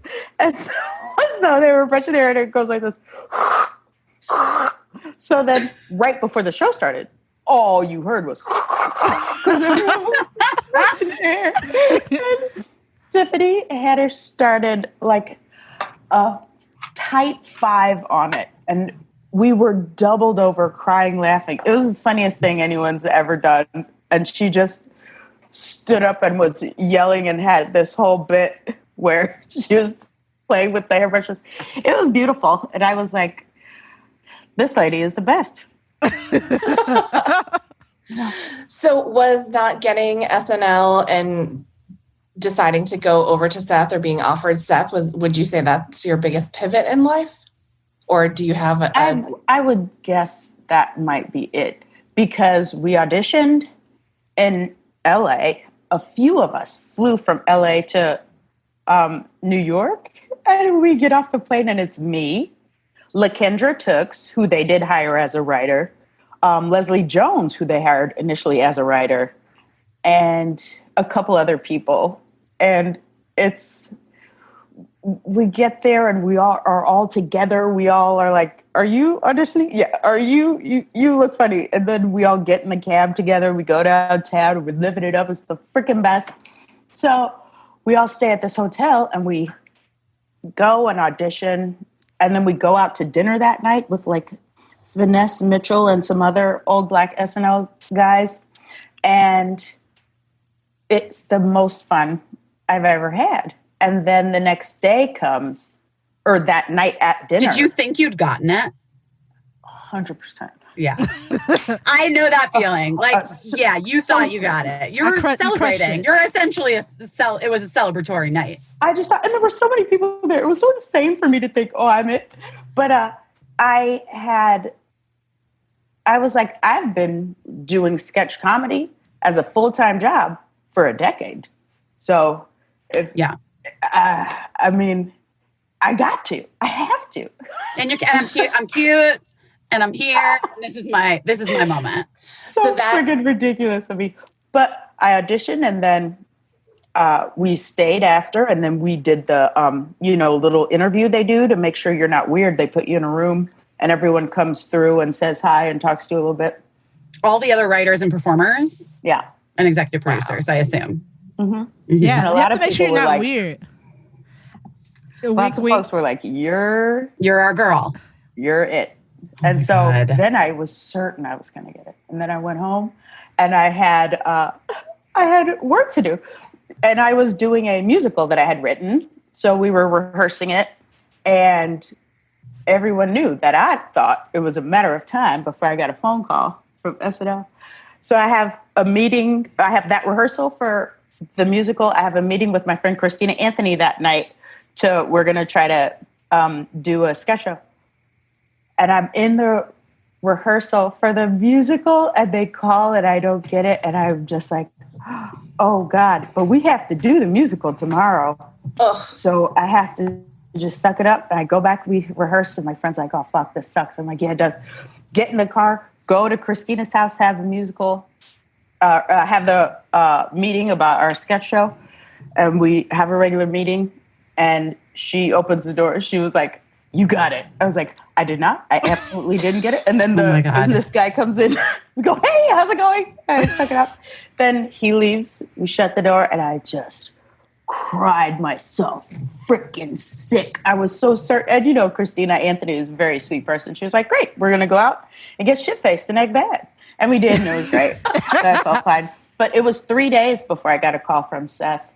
So at that point in life, my husband was a security guard, and I was a nanny, and we were just living. Right. We were eating food, which is my favorite thing. So, I mean, we were surviving, but to be so sure and then to not get it was kind of a blow. I mean, did you leave your house for 3 days? I had to. I went to work. I had to go nanny. Gotta go to work. This baby needs me. Gotta hold and kiss this baby. Wow. So then I'm holding the baby, and Seth Meyers calls, and I go, "Oh, Seth, you didn't have to call." I assume he's calling to say, "I'm so sorry you didn't get it." I know you're sad. Classy, which by the way would be super classy of him. Yeah. So him. That's totally something Seth would do. Yeah, it is. I keep interrupting him, but he's like, "Will you come right on the show?" And I was like, "You're gonna do what?" I didn't know he was gonna have a late night show. None of it made any sense. So then I went home, and I remember jumping on the bed. My husband, who had to work nights, was asleep when I got home. And I was jumping on the bed going, "We're going to New York. We're going to New York." Every once in a while, I'll still wake him up like that. Oh my God, I love it. That's amazing. And we did it. But I'm really lucky because this job is the best. It can't get better than this job. I mean, I wonder if you would be your successful self had it gone the other way. You know, We'll never know, but this is my theory. I am a kind of a scaredy bear. I don't speak up for myself the way I should, blah, blah, blah. But when I got to Seth, I saw Michelle Wolf, and she's crazy. And she says exactly what she's thinking, and you're wrong. And she's fine with being like, no, that's not how it goes, and that doesn't make any sense. This is what we're going to do, blah, blah, blah. You know, I didn't know you could be that. So then the only reason why I've gotten anything TV-wise is because Michelle would swing her dick around. Right. Basically, But that's like what you have to see. That's the fucking problem, right? And it's because we need to see it in action so we know how the fuck to behave. And You gotta see it to be it. Gotta see it to be it. You gotta believe it to see it to be it. I don't know, something. My spin teacher also says that a lot. Which I saw Amber, and then I got to do it. No lie. Yes. Obviously, 2014 is the first time she got a late night job. But I was in Chicago being like, well, SNL's not hiring black people because they just got one. And where am I going to work? What am I going to do? And then Amber's crushing it. And I'm like, oh, shit, I can do that. So, like, truly, Amber is like a definitely pivotal keystone in my life. Sips margarita.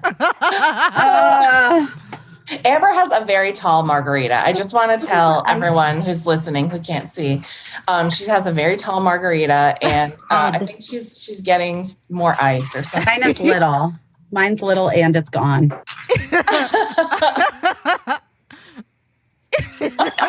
Thank you.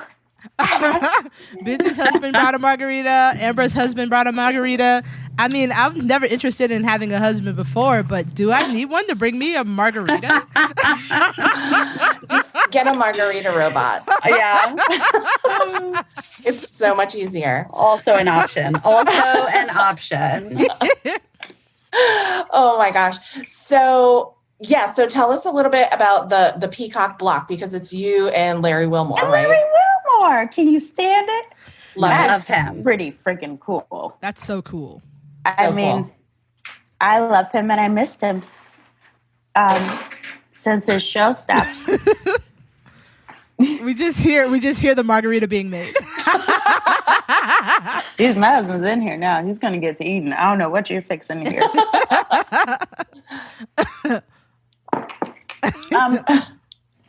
We call it the Peacock Rock Block. I'm just kidding. But our late night block, I think, is going to be, I think Larry's show is half an hour. Mm-hmm. Bet you he doesn't know. Also, when it's streaming, no one cares. Doesn't matter. Really? Yeah. So you can play with the time a little bit? Yeah. That's awesome. So it's all because you search and find it. Sure. But they were like, what do you want to do? 60 minutes or like, absolutely not.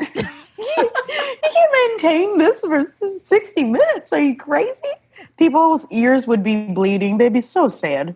60 I don't think so. I would listen to you for 60 minutes. Yes.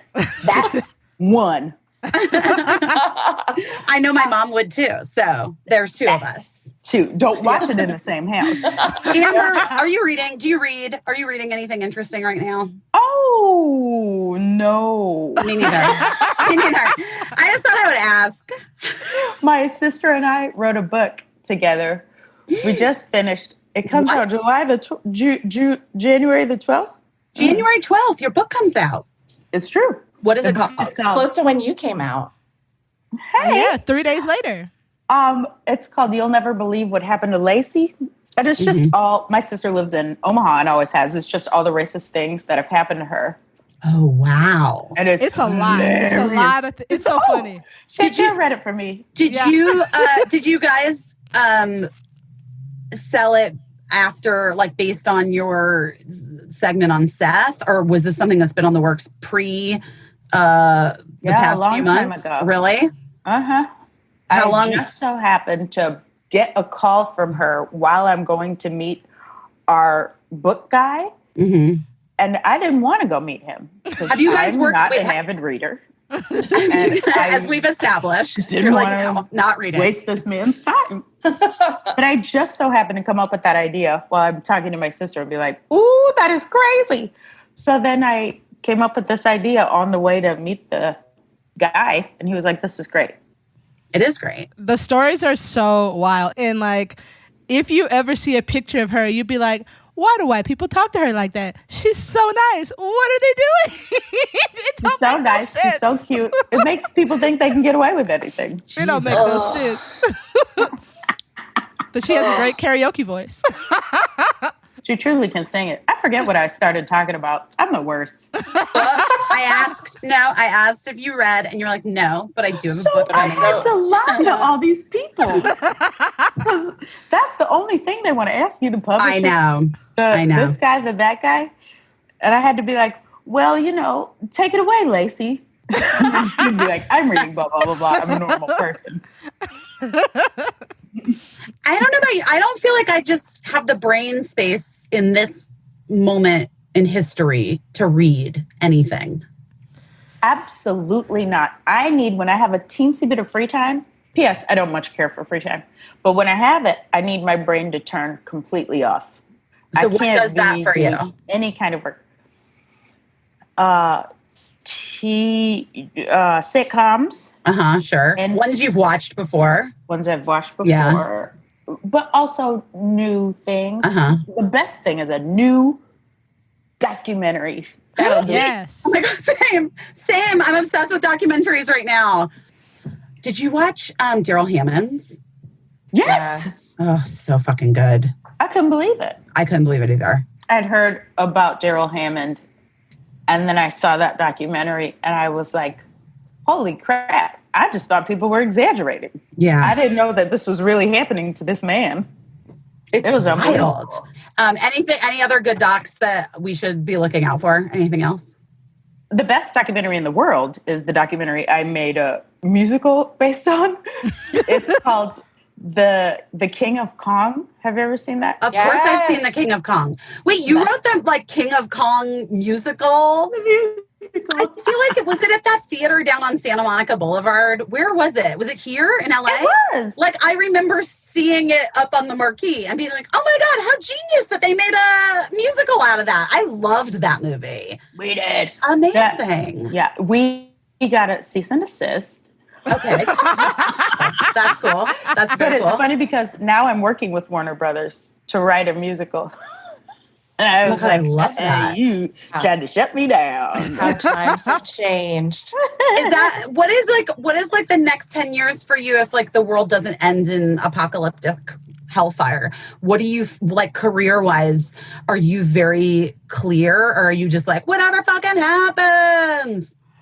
I am very unclear because at every turn I would never have called it. I would never have called, I went back to Boom Chicago at a certain point, and I did not think I would ever do that. and I moved to LA, and I didn't think I'd ever get the guts to move to LA. Mm-hmm. And then I got Late Night Seth, which wasn't even a thing. Right. And then I got a show. Right. And you even did like a pilot for comedy for like a single camera sitcom, right? Wasn't that what it was? I That did. one last year or a year and a half ago? NBC 3 pilots, and then we made one. Is it 4? That's crazy. I think it's 4. I think That's I saw amazing. NBC 4 pilots. That can't be right. It's 3 or 4. There's no way to find out. No. Real. Has anyone ever stolen a really great thing from you, Amber? I'm sure No. some white man has. or possibly a tricky white woman. They're out there. Yeah. No one is stealing anything from me. Also, I have feelings about that. Ooh. People are always like, so-and-so stole my joke. So-and-so stole I my have feelings idea. about And I'm this, always too. like, did they? Because Right. I would rather die than pitch someone something that I knew was someone else's. Right. The thought of it grosses me out. Yeah. And I do think people have the same joke. Yeah, I agree. Oh, yeah. happens On Twitter. quite all a the lot. time. Yeah, Right. all of the time. Men do be stealing. Well, that's 100% true.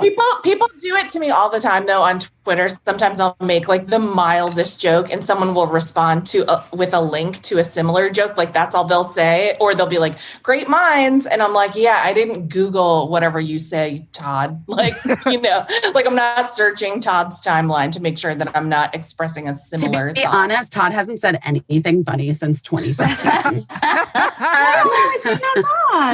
Guys, Todd is the worst. And you know it, Amber. hard. Amber, he does not. All right. He does not. Todd right. is a real fucking jerk. Everybody, Original. Todd doesn't exist. He's just what do we call him? He's a composite character. He's an amalgam of all the Todds of our lives. No, that's right. Can I ask one more question because it seems like you're so open to wherever life takes you. Like, I love that energy. Like you said, you did a lot of things that you never expected. And I think that is actually probably really helpful because sometimes like life is going to take some turns and you have to just deal with, it sounds like you didn't spend a lot of time mourning things that didn't happen and you just went for things that were happening. How do we be like that? You have a lot of irons in the fire. You know what I mean? Like right now I'm writing 3. Who knows? I sure can't count. Right now I'm writing 3 different musicals. And if 3 of them go in the garbage, who cares? Right. There's Late Night and there's Ruffin Show and there's the book. There's all kinds of stuff. Right. But I just have always been like, how much stuff can I do at once so that when I get an opportunity, I'm ready. You have the right thing to present. Yeah. So it doesn't hurt as bad when your one of 6 things dies. But it's your only thing and it dies, it feels bad. Oh my God, it feels terrible. Yeah. Like, do you feel like, was there a part of you when Seth called, and we love Seth, that you were like, no, I don't want that. I want SNL. And like, I don't, or were you just so, at that point, you were like, well, I need something. So this will be fine. Or were you super excited? Do you know what I mean? That's what I'm asking. The good part about not getting SNL was you always wonder, would I be able to put together an audition and execute an audition for SNL that was good enough to get me SNL? And it's not nice, but now I know for a fact that answer is no. And I don't know. I don't know about that. It was very easy to let go of that because if I can't get you on my side with this perfect audition, I thought, then I'm not going to succeed on your show. You know what I mean? I don't want to go there to die. I don't want to go there as a Black lady comedy wasteland. That makes I want to thrive. Right. That makes sense. Right. Ooh, buddy. Ooh. And I get to go in there and be like, oh, wow, here's the Here's my office. I have a new special office by myself. Did you get to decorate with no it? one. I guess I will get to decorate it. Wait, what? You got to get it like all decorated and super fancy. I'm wondering if I should do that or not. Busy? I think you should make it. Or will I? It's a good point. However, I do think you should make it comfortable because you're going to need to nap. Right? Like you're going to have a place to lie down. So you should have at least a comfortable sofa. Always get a couch. We should just get you a couch and virtual reality goggles. And they'll have an audience in them. Yeah. It can be anything Like you the want. NBA. Like the NBA's virtual audience. Oh my God, you should do that, Amber. Everyone heard me come up with that idea by myself. It's me, Todd. That's my idea. Seriously, you have to do that. Holy shit. These are That's ideas a good I just idea. have. Do you want to Oh hire my me to work on the show? I am also tech avail.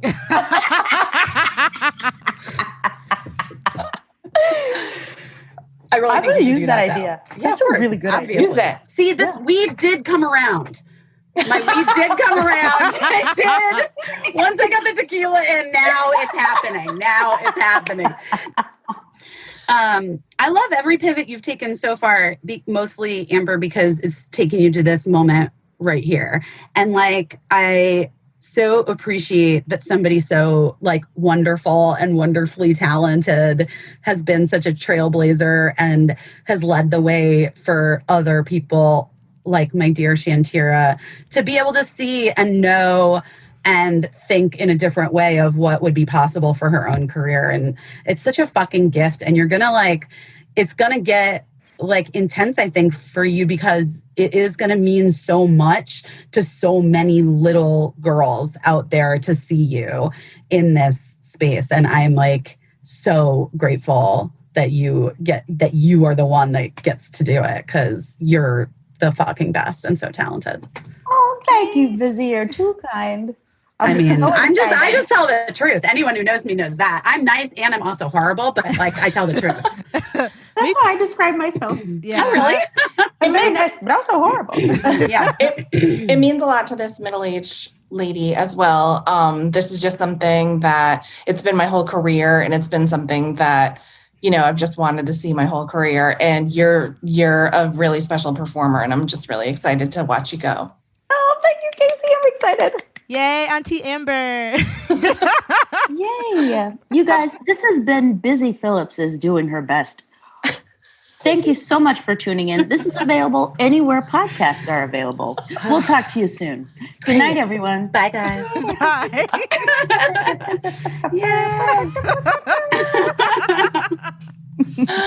Amber, thank you so much. Thank you. You guys, thank you for having me, and I love you so bad. And I'll talk to you soon. I Okay, can't talk to you wait. soon. Okay, bye, guys. Guys, I want to talk about fruits and vegetables. I want to talk about my own lack of creativity in the fruit and vegetable section at the grocery store and how in these last 6 months it's been very difficult because when I'm trying to just like order online, I like get flustered and then I just get like celery and bananas and that's it. It's true. But here's where Daily Harvest has come in and saved my life. They deliver delicious, clean food. It's ready in a snap. I love it. And the kids love it too. So the foods are all built on organic fruits and vegetables. And so I'm not questioning whether the food that I'm eating or giving to the kids is good for me or them. They don't use preservatives or there's no added sugar. There's no artificial ingredients. Daily Harvest works directly with farms and they freeze the ingredients at peak ripeness to lock in that nutrition and also the taste because, you know, peak ripeness is when you're going to get that peak taste. Absolutely. Yep. Everything stays fresh in your freezer until you're ready to enjoy it. Also a benefit. And I feel like for me, you know, a lot of times, especially with the little one, she will eat like just like a hot dog for every meal. You know, like she goes through these periods and I'm just like, I just want a hot dog. And then I'll get one of like the Daily Harvest little like veggie bowl things and I'll heat that up. And then at least I'm like, I won't give her the whole bowl because I do know that trick. Parents, seriously, don't give them too much. Like if you have a picky eater, you can't give her like a giant bowl of vegetables. She will like look at you like you're an insane person and push it away. Just But a if little you side. a little side of the veggies. I eat the rest. I give Birdie some. And then I feel like, okay, well, she can still eat, she can still be made of like mostly meat. And then she can have a little bit of organic vegetables in her tummy as well. One thing I know you haven't gotten to yet, Busy, but I know you're going to love it. They have this like mint cacao smoothie, and I know how much you love so mint good. chocolate. That's and my favorite one. I know you're going to be going crazy for it when you finally get around to trying that one because I already know my favorite one. I already know it's your favorite. It was my favorite one. Birdie made all the smoothies for snacks. Like she loves the smoothies. So she made them for like midday school snacks. And I love it because, she's 12. She knows how to like take it out of the freezer, throw it in a blender. She adds like some juice and I added some OJ to mine. Yeah, I think she added OJ and I think she added pineapple juice too. Ooh, she fancy? No, she's smart. She's smart. She does watch those cooking shows.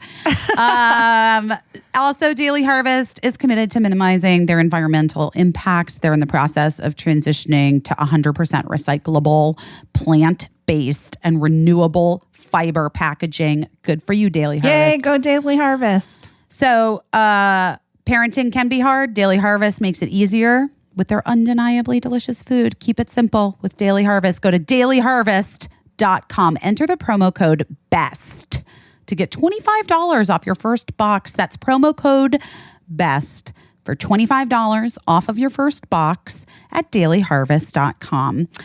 Dailyharvest.com.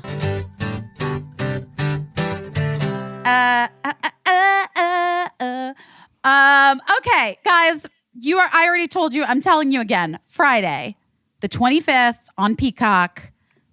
Let's please all tune in, whatever it is. What do we call it on streaming? We stream it. Download We stream it. And we've been talking a lot today and a lot in general about social responsibility. Like you got to register to vote. You got to make a plan to vote. You also have to make a plan to fucking watch Amber Ruffin's show. You know what I mean? Because I went on a rant on Emmy night on Twitter, a mini rant about how I don't care about the late night category because there are only 2 women on late night television out of 14. And actually, in truth, there are 16 late night shows. 2 are hosted by puppets and 2 are hosted by women. That's not enough. So if you agree that that's not enough, you have to fucking watch Amber's show. You can't just hear about it. You can't just read about it. If you are happy that Amber got a show and that there's another woman who's getting a shot at a late night show, you have to get Peacock and you have to watch it. Sorry to have a little fit. Also, Peacock is free to download. I know a lot of people are like, oh, how do you watch it? You can watch it on Peacock. Just download it and just keep it until the Olympics come back.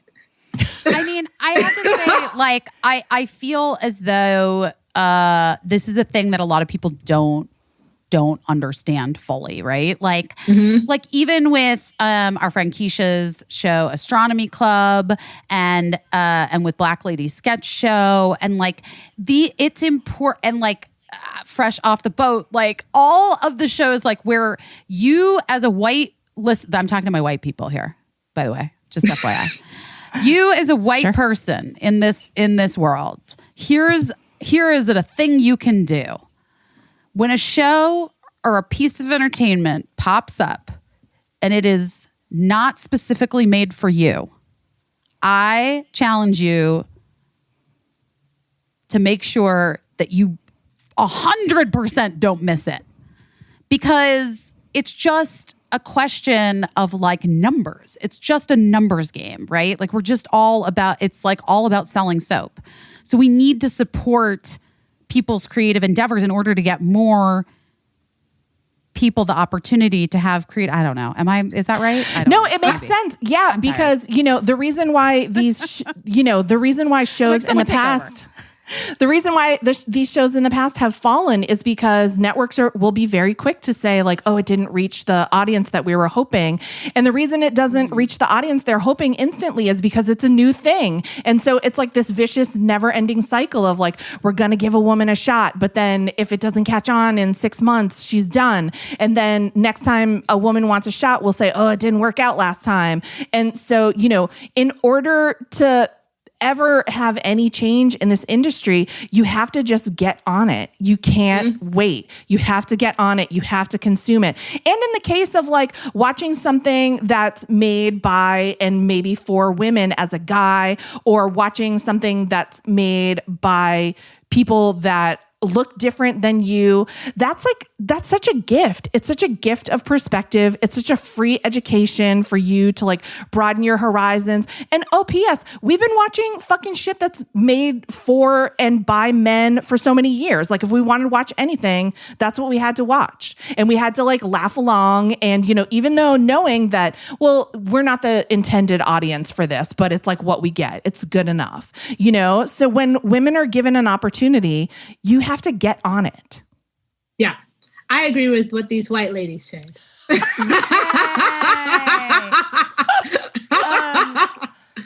Well, now, don't quote me on that. you just have to add like these specific white ladies in this specific exact one moment. time. I do not want to see a fan cam of this in 2028. Oh my gosh. No distress. We have a little bit of advice. We have a question with some advice about friendships, which is cute. I like it. Oh, speaking of which, one of my oldest friends, Caissie, Shantira, she cannot stop texting me about how she's like obsessed with you now and feels like you're her best friend. And I really have to agree. I feel like you're connecting in a way with a lot of people, and I am just here for it. I'm here for people knowing how I love bread and I have nice nail beds. What else do you need? Oh my God. That's not it, baby. It's that you're fucking hilarious and that you have like wonderful hot takes, but also so much heart and so much love. And like, I just want to say I'm very, very proud of you. And I'm so happy that we get to share your light with everybody that is listening to this podcast. I'm just like, that means so much to me because I love y'all. And if, I wouldn't say it if I didn't mean it. I love y'all. I know. Yeah. Believe me, I know. I'd be like, I don't like them. But also like in the original concept of Vizzy tonight, why we wanted to have like the writers on the couch was because of like this kind of thing that we would have in the writer's room. And unfortunately, like what ends up happening, obviously, as we know, is that like, you only end up getting a minute and a half or whatever at the top of the show. So like, it would be like, we would have these amazing, hilarious conversations. And then it'd be like, okay, Shantira, you have to just say this one line. Like, because we didn't have time to like, really have the moment, But now we do, and it's very nice. Now we do. I love it. All right, let's listen to this advice. Guys, what do you think though? Should I not say her name because it's like very, you know what I mean? Don't say her name. Just say her first name. Okay, Marion. Wait, is that the song? No, what is it? I don't want to pay royalties. Marion. What is that's a song that my mom or my grandma used to sing, like from a musical. Something with Marion. Marion. I don't know. Oh, Mary. Wait, is it from the Music Man? Somebody? I'm acting as if someone at home is talking and I can hear you. And I'm like, wait, is it from the Music Man? Because someone at home Somebody will. It is. And it's probably my mom. And she's like, Vizzy. No, it's not the Music Man. It's Pajama Game. Anyway, all right. If you know what that song is that I don't know that has the name Marion in it, let me know. Like or comment, subscribe below. Okay. Marion says, I love the podcast so much. This is exactly what I needed this year. Thank you for making me laugh. Oh, Marion, you're welcome. All right. Back to the letter. I've been thinking a lot about my friendships lately. I think this is a pivot moment in my social life and I need your advice. I have a group of girlfriends that seem not to care about me. They hardly text me or invite me over. Last week, I was looking forward to having them over to talk and complain a little bit like you do with your girlfriends, right? I'm a teacher, and the beginning of the year in 2 new schools has been really tough. During the evening, they didn't ask me one single question about my new job. They don't even know where I work. I started convincing myself that I wasn't worthy of questions and attention. Do you think this friendship has to stop? I find it really hard to make new friends in my 30s, and I guess that's one of the reasons I'm clinging to that group. I'm so afraid of being alone. How do I meet new people who care? How do I have strong friendships like you seem to have? I wish I were American. This explains the school thing. So I could be in one of the group chats. Love from France, Marion. So Love Marion's from writing to France. us from France. It's not Marion Cotillard. I just feel like I should say that. What if it was, though? Marion, first of all, I want to say I'm so sorry this is happening to you because of like whatever the reasons are. It just has to be a really sucky feeling, especially at this time in the world. So I just want to say I'm sorry that my heart goes out to you. Yeah, it's really hard. No matter what age you are, the feeling of loneliness is something I think that transcends age, gender, class. I think that the relationships that we build with people are so important. And if you feel like they've changed in a way that leaves you lonely, it could be very hurtful. I think one thing I will say is that obviously, I don't know your friendships, but one of the things for my friendships that as I've gotten older, have gotten less really close friends is the ability to be very transparent about my feelings and not being afraid that my friends will be mad at me about it. So I would maybe talk to your friends openly about your feelings, about how you are feeling, and have a discussion. And hopefully that can change the way you guys interact in the future. Okay, first of all, here's another thing we could put on a shirt. It's always good to remember that almost nothing is personal. Yeah. And I'm just saying that as in everybody is walking around carrying their own shit that they're not even thinking about your shit.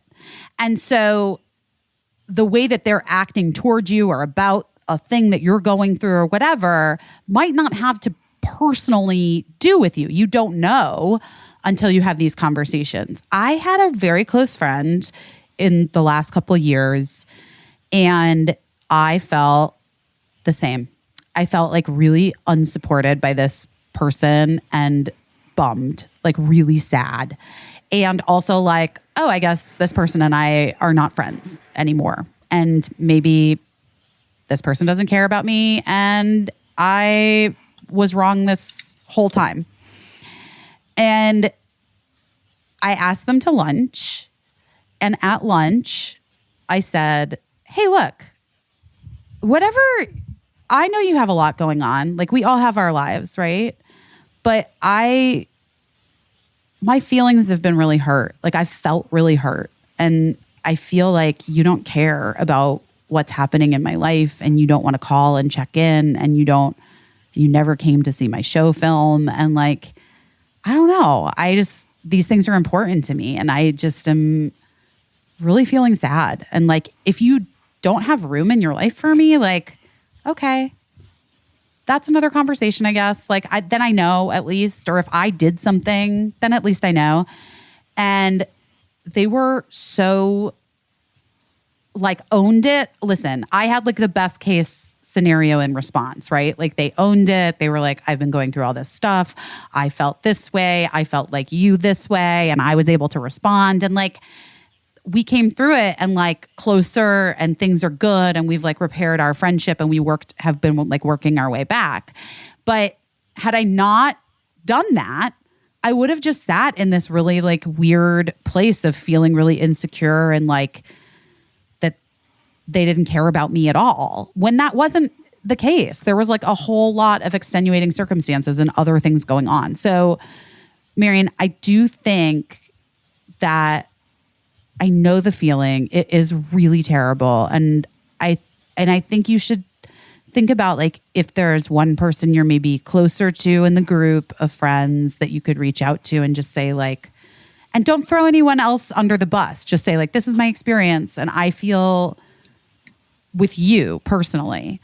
I just wouldn't do it like all like a group of people and you bring it up. I would do it one-on-one with people. Don't you think, guys?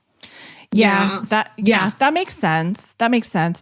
And I think what Vizzy and Shantira are suggesting is really healthy to have a conversation. But also, like, sometimes I'm a fan of a little bit of like gentle passive aggression. So you might not even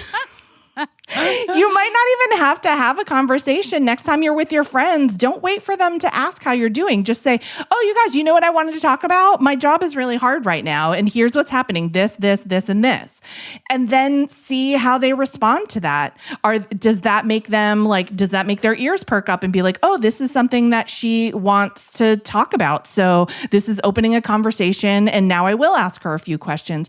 Or is it just that they shut you down and they don't really listen and don't really react when you're upfront about your feelings without waiting to be asked? Because if that's the case, then your friends are shitty.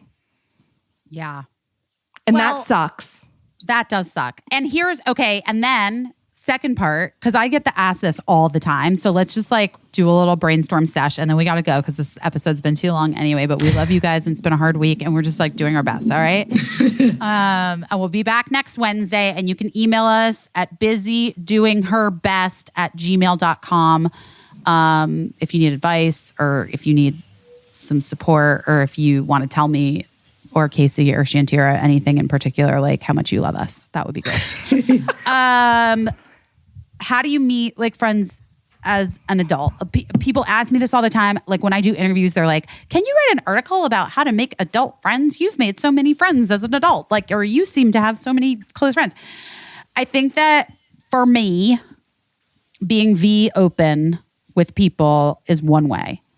Like I'm very open immediately, sort of like in workout classes, in grocery stores, in parks with my kids. I will talk.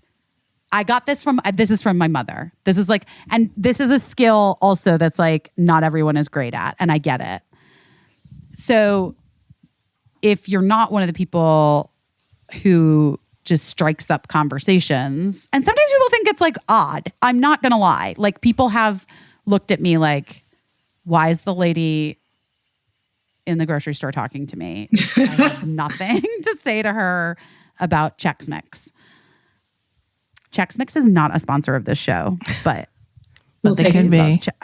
They could be if they played their cards right. General Mills, we love you.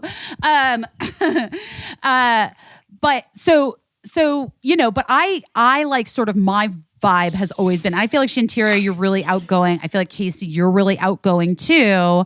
So I feel like for the three of us, kind of like barreling through the awkwardness is a little bit how I've been able to like make friendships as an adult. But with some of my like friends that are quieter, I have noticed taking classes. Taking a class. Weekends. That's what I was going to say. Yeah. Yeah. I like, and there's all kinds of, it does not have to be exercise if that is not your vibe.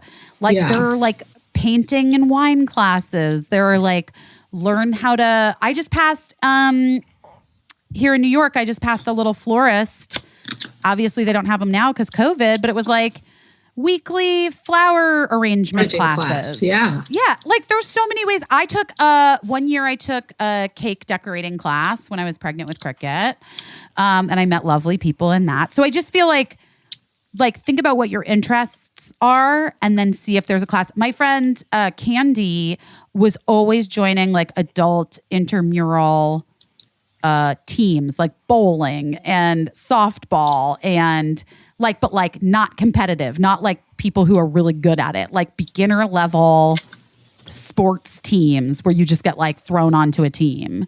Yeah, I took a woodworking class. That was really fun. My partner took a bread baking class. But I think Vizzy classes are really great, and they're doing online classes now too via Zoom, because you already know that you have something in common with these people because you paid money to do it. So I think that is an icebreaker right there. I was going to say, really nice. I took a millinery class, which will get you a very specific type of friend.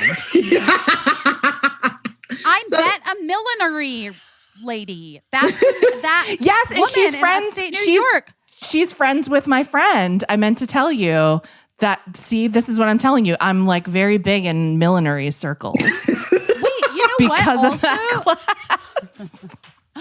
Also, my friend Lynn, she also is a milliner and makes hats. Well, it seems like we know what kind of class you need to take. It's obviously a hat class, right? Also, if you're French, that's right up your fucking alley, baby. Okay,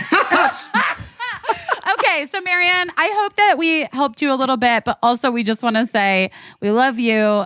We're sending you our best. Let's when I had a dream I was going to France last night. Actually, I had a dream that my family home aloned me and left me. In France? In America. And they got on the plane and went to France. And I was like trying to buy toiletries in the airport because I had forgotten my toothbrush. And then I was like, I don't even know what time this plane leaves. I should call Mark. And I called and it went straight to voicemail. And then I got out my ticket. But you know how you can't really read in dreams? When you're in a dream. Like you can't look at numbers in dreams. Yeah. And I couldn't really read it. And I showed it to someone and they were like, oh, that departure time is right now. And I was like, oh my God, he turned his phone off because they're on the plane and they're going to France. And I was left behind. Anyway, when we come to France, Marianne, we expect hats from you, an introduction to your 3 new lady friends who will ask us all how we're doing, and some other French shit. And we'll also be your friends in France. And we'll be your friends. Okay, you guys, again. We love you. We love you. We'll be back next Wednesday. Email us, busydoingherbest@gmail.com. Follow our Instagram @BP_is_doing_her_best. But also subscribe to the podcast. That's the most important thing. Oh, right. That is the most important thing. Will you tell people to do that too? Like, will you just take people's phones and get them to subscribe? I was going to suggest that, talking about passive aggression. Please go, if you're going to let your kids have devices, go on their phones and subscribe to the podcast. Do it to your parents as well. Just, again, talking about how we support things and how we keep them going. That's how we keep this going if we want it to keep going. Yes, smash that subscribe button, please. Smash the subscribe button. Smash your children. Subscribe button. Smash your husband. Subscribe button. On Busy Phyllis is doing her best. And honestly, your husband maybe is going to like it. I hope so. Maybe he'll listen to it. We're nice ladies, so... Okay, that's our plea for a thing that we clearly don't really understand fully, but we would enjoy being able to continue to do this. So I guess we need you to subscribe. We love you guys. We love you. Talk to you soon. Love you. Bye. Bye. Bye. I don't know what I'm doing, but I'm doing my best.